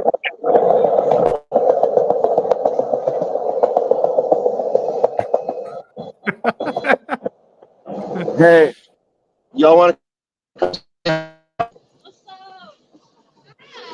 What are y'all doing tonight? I'm doing pretty good. Oh. Are you guys going to the? I'm a YouTuber. Yeah, it's a blogger. Yeah. Hello. You can take my Instagram if you want. I'll buy you drinks later. Okay, hell yeah. Oh yeah. I'm gonna go to the bar Jameson's in a little while. So, have you been to Jameson's? No. Where are y'all from? I'm from here. You're from here? Okay. Okay. You're from New York? Okay, my family lives in upstate New York in New York City. Hey, can I ask her a question? Can I ask her a question? You're on a big show, by the way. I want to ask her a question. Billy John, Billy. No, he's working. And then John. And then OH. This one? Yeah, that one. That's me. Hey, Yeah, hell yeah. You should all go hang out at Jameson's later. Can I ask him a question? What's your question? Can I ask him a question? Yeah, go ahead. Can you hear me? Hey, can you hear me? Yeah, they can hear you. Ma'am, what's your name? We're both Nicole. Yeah. Both Nicole, nice. Both Nicoles. That's hot. So, quick question, real quick. What is your most ideal man in your eyes? Like, are you taking? What's your most ideal guy for a man? You guys have boyfriends? Yeah. Both? Okay, Oh. I don't. He doesn't have a boyfriend. I don't have one. Yeah. But we can still be friends, though. I love your swan necklace. You're welcome. What's their nationality? It is. Where are you? What's your nationality? Filipino. Oh. All right. Well, I don't want to hold you guys up too much longer. Have a good night. Okay. All right. Bye. Seriously, you guys make me pick the 2 chicks with boyfriends. Yo, I got an Instagram though, dude. That's what I'm saying. Got a That's my fucking Instagram. They want it. It's fine. You can. I know. I'm like, how are you gonna give me your Instagram? You got a boyfriend though? What? I mean, they're doing that for the internet, bro. Bitches can never be trusted. You know those hoes. Oh yeah.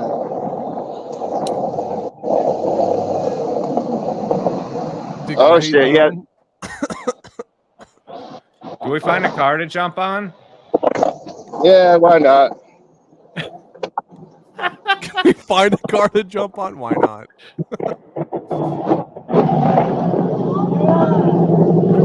He's on one. He's on one right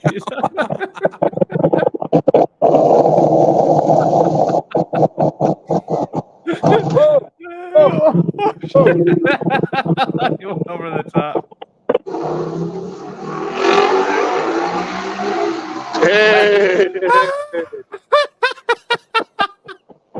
He's just on one. They're like, we're out of here, dude. Back, Hey, look at that old You're lady. king. Oh my god.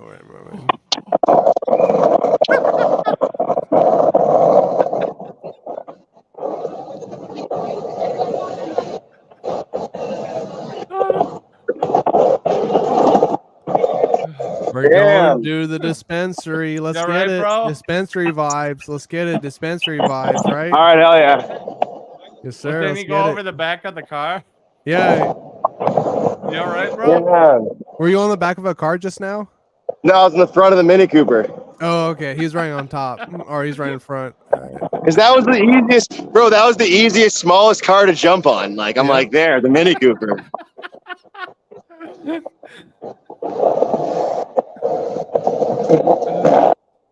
All right, dispensary's like one more block up. All right, perfect. Oh, bro, here's a bunch of bikers right here. Yes, let's go talk to them. They got all the bikes out, dog. Ask them what's their take on the Hell's doggy. Angels. The what? No. Don't bring No, up don't that type don't of say shit. that. Don't say that. You might get Oh, attacked. shit. Dude, they are dirty on it. Okay, ask one of them. You can sit on their bike. Ask one of them. No. Is that your bike? Is that one yours? No. Well, I mean, that guy is like bleached hair, dude.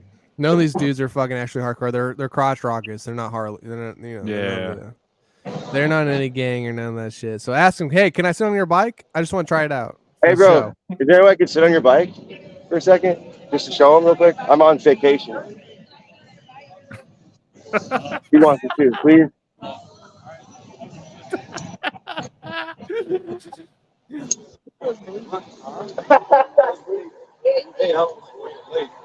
Give him a Oh, bike. yeah, bro. Is this it? Holy shit. Oh, hey, ask him what CC Oh, it is. my God, dude. What How much CC is it? Dude, fuck yes, dude. Oh, my God. I got to get me one of these, dude. Oh, fuck, dude. Thank you, bro. The suspension on this shit. Suspension on this shit. I love this. You guys are cray. You did it. You did it. Let's go to that dispensary. You did it, man. God damn. I knew you could do it. I knew you could do it. Yeah. You believed in me the whole time. You knew it. I did. The whole time. I knew you could get someone's Dude, I'm bike. dead. I need to get water. Funniest fucking shit ever.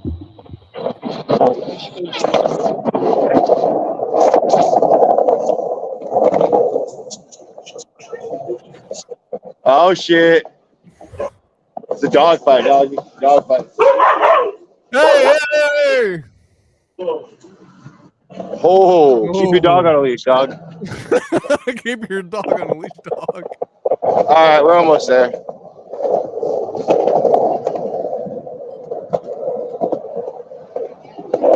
Damn.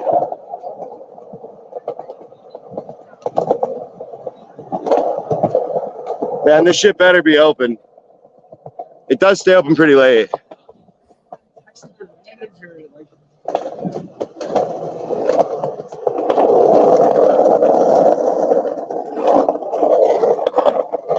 Whoa.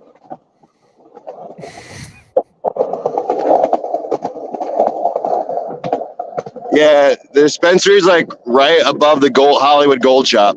Oh, bad. All right.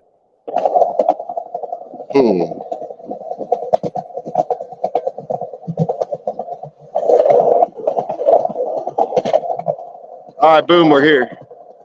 All right. Anyone in line? We at the weed shop, y'all. Anyone in It line? even or says. no? What was that? Anyone in a line, or is it kind of like just dead? No, there's no one in a line. No, it's just the security, like standing outside. Ask him how much he's paid for it. Okay, I gotta go. Don't ask him that. Don't ask him that. Don't ask him that. Can you ask him if you can film inside? Actually, don't even ask him. Just go in. Can you film? Okay, I'm gonna try to do that. Yeah, I'm gonna try to do that real quick.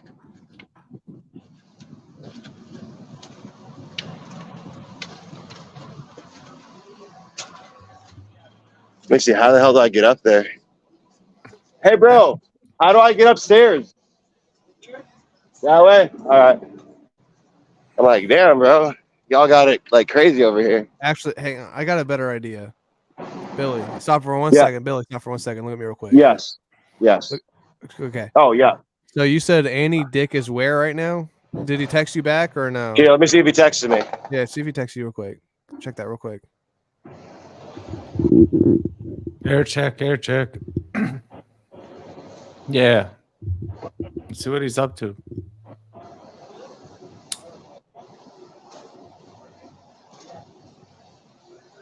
All right, I just texted him. Did he Where text you back? at? No, not yet. I'll give him a second. He'll probably text me back. I'll pay you $300 right now if you go pick up Andy Dick and bring him back to your crib. If I go get him? Go get him. Here, let me hit him. Let me call him up. Here, let me call him. Call him.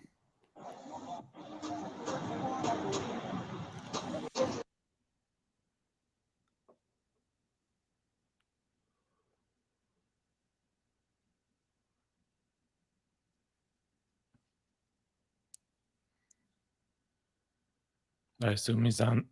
Yeah, he's on the phone with him right now. He's not going to answer. We can't hear you, Billy J. We can't hear you, Billy. Billy, we can't hear you. No, you can't merge it like that. You gotta send him the StreamYard if you want him to come on. Yeah. I mean, we could just bust out like Andy Dick on Friday, bro. What's up? That might be good. Andy Dick on Friday. Got our big show Thursday. Ah, damn. Friday, I worked till 8:30 at night. Oh shit. Okay. Yeah, no. But yeah, we can get. Dude, Billy John is 10 times funnier than Andy Dick, honestly. I know. It would just be a great piece for him to go pick him up and then them talk. Would be. But if he can't do it, it's not going to be over for like another hour. Oh, you know what? If I pay you another $100, would you be down just to film with us with him? Yeah. I'm not even kidding. Like, let's run this throughout the night if possible. Dr. Chow, you down or are you good for that? Yeah, I'm down. So if I throw you another 100, is he actually coming over? Because I'll throw you another 100. I'll throw you 150. Okay, it's not going to be for an hour though. No, that's perfect, man. So let's do an intermission then. Is that cool with you? Okay. Yeah, it sounds perfect. Okay, so how about you take us back to your crib? I don't want you doing anything more crazy shit. I want you getting arrested or anything like that. I want you to. Okay, hell yeah. I don't want you going to jail. So tell me about. So Andy Dick is actually going to come back to your crib. He told you that or not on the phone? Yeah, he said he's going to be back within an hour. What happened at the place for 10 hours? What happened? The guy's girlfriend already wants him out, bro. Really? Damn. Yeah, and she was kind of saying that to begin with. She was saying he should go over to Billy's house. You're going to be asleep anyway. He's not awake. Right. No one's watching him and anything like that. All right. So here's my thing though, Billy. So I want to get my money's worth. I'm going to pay $150 for you to refilm with us, and let's okay, it's 9:40 right now. Let's do 11 o'clock. Okay. Okay. Do you think that he might be back by then? Yeah. Let me try to make him come back a little sooner. But yeah. Okay. Yeah. Well, 11. What time? 11 a.m. our time. Okay. 11 p.m. Central. Yeah.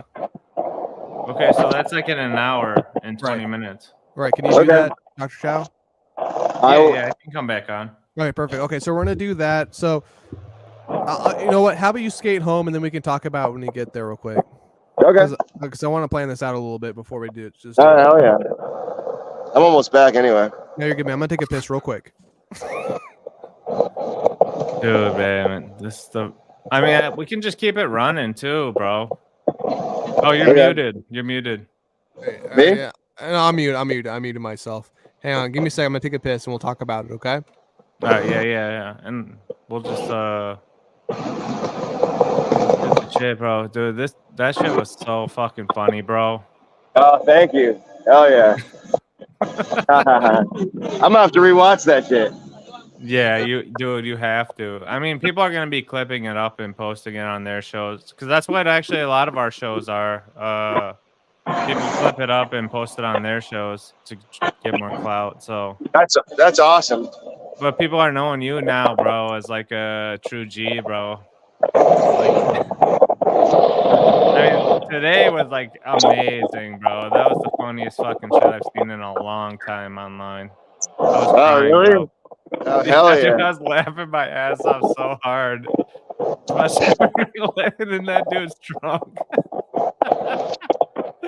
It was Hell so, yeah, bro. dude, it was so fucking funny, bro. Yeah, you gotta watch that back. I'm gonna watch it back 100 times, bro. I guarantee Hell it. yeah. What are you gonna watch back? Him laying in that dude's trunk. Dude, the Asian guy when he's here, he's like this. Dude, this guy's awesome, dude. Your father taught crying, you bro. well. I was crying. I was telling him, dude, it was like the funniest fucking thing I've seen in a long time, bro. He's like, oh, I gotta watch it back. I'm like, dude, yeah, you do have to watch it back. Only It's here on fucking Mir Musk. hilarious. Only here on Mir Musk. I swear to God, this is the only legit. Oh, dude, who else is doing this shit nowadays? Right? I don't know, bro. No one's No doing one. a show like us. We're Nope. kings. Okay, let me get in.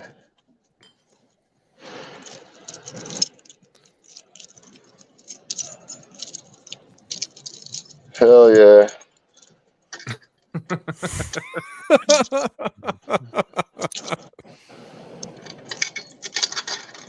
Yeah, I got one of those electronic doors.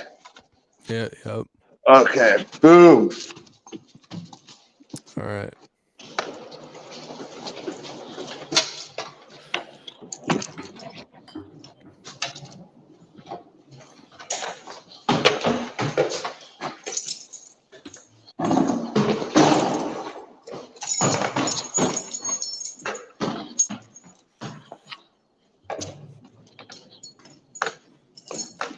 Back. Boom. Back home. Oh shit, air conditioning. There you go. Nice. Woo! And we're back. All right. Back home. So now, Fuck yeah. so Andy Dick said to you he's coming back in an hour. Is he driving there or is someone dropping him off? I think someone's gonna drop him off actually. Okay. You're not getting him, but is it for sure or is it just kind of like, I don't know, maybe? He probably should be coming over. Okay. But if he doesn't, I can get him a lift. But I'll make sure though, and then I'll text you like in the next few minutes. It was 100%. Okay. So my thing is this though. I'm willing to spend the money towards it, but what do you guys think? Do you think we should end the stream and then I should remake another one? So it's not because I want your interview to be about you though at the same time. You know what I'm saying? I don't want to just be overlapping with Andy Dick on it. Oh yeah. Well, I mean, I definitely have to go do something for a little while, probably like an hour, but then I'll be able to chill after that. So do you guys want to aim? Let's aim at 11 o'clock p.m. Central Time? Oh yeah, I'm down. Yeah, like an hour and 15 minutes. We can just jump back on stream. If it works out, it works out. If not, yeah, whatever. I'll be around. Okay, I'll call you. I can guarantee that. I'll call Billy. I'll call Billy. Billy, I'll call you like at 10:30 my time. So I'm Central Time. So I'll call you at 10:30. So about 45 minutes from now. All right. Well, thanks for having me on the show today, guys. I enjoyed it. Of course, sir. It was honestly a pleasure. Bro. You're a king. Dude, you're the biggest king. I'll see you later, bro. See you, boys. I'll see you guys later. Bro. See you. So funny. Yeah, we'll do that, and then just hit me up.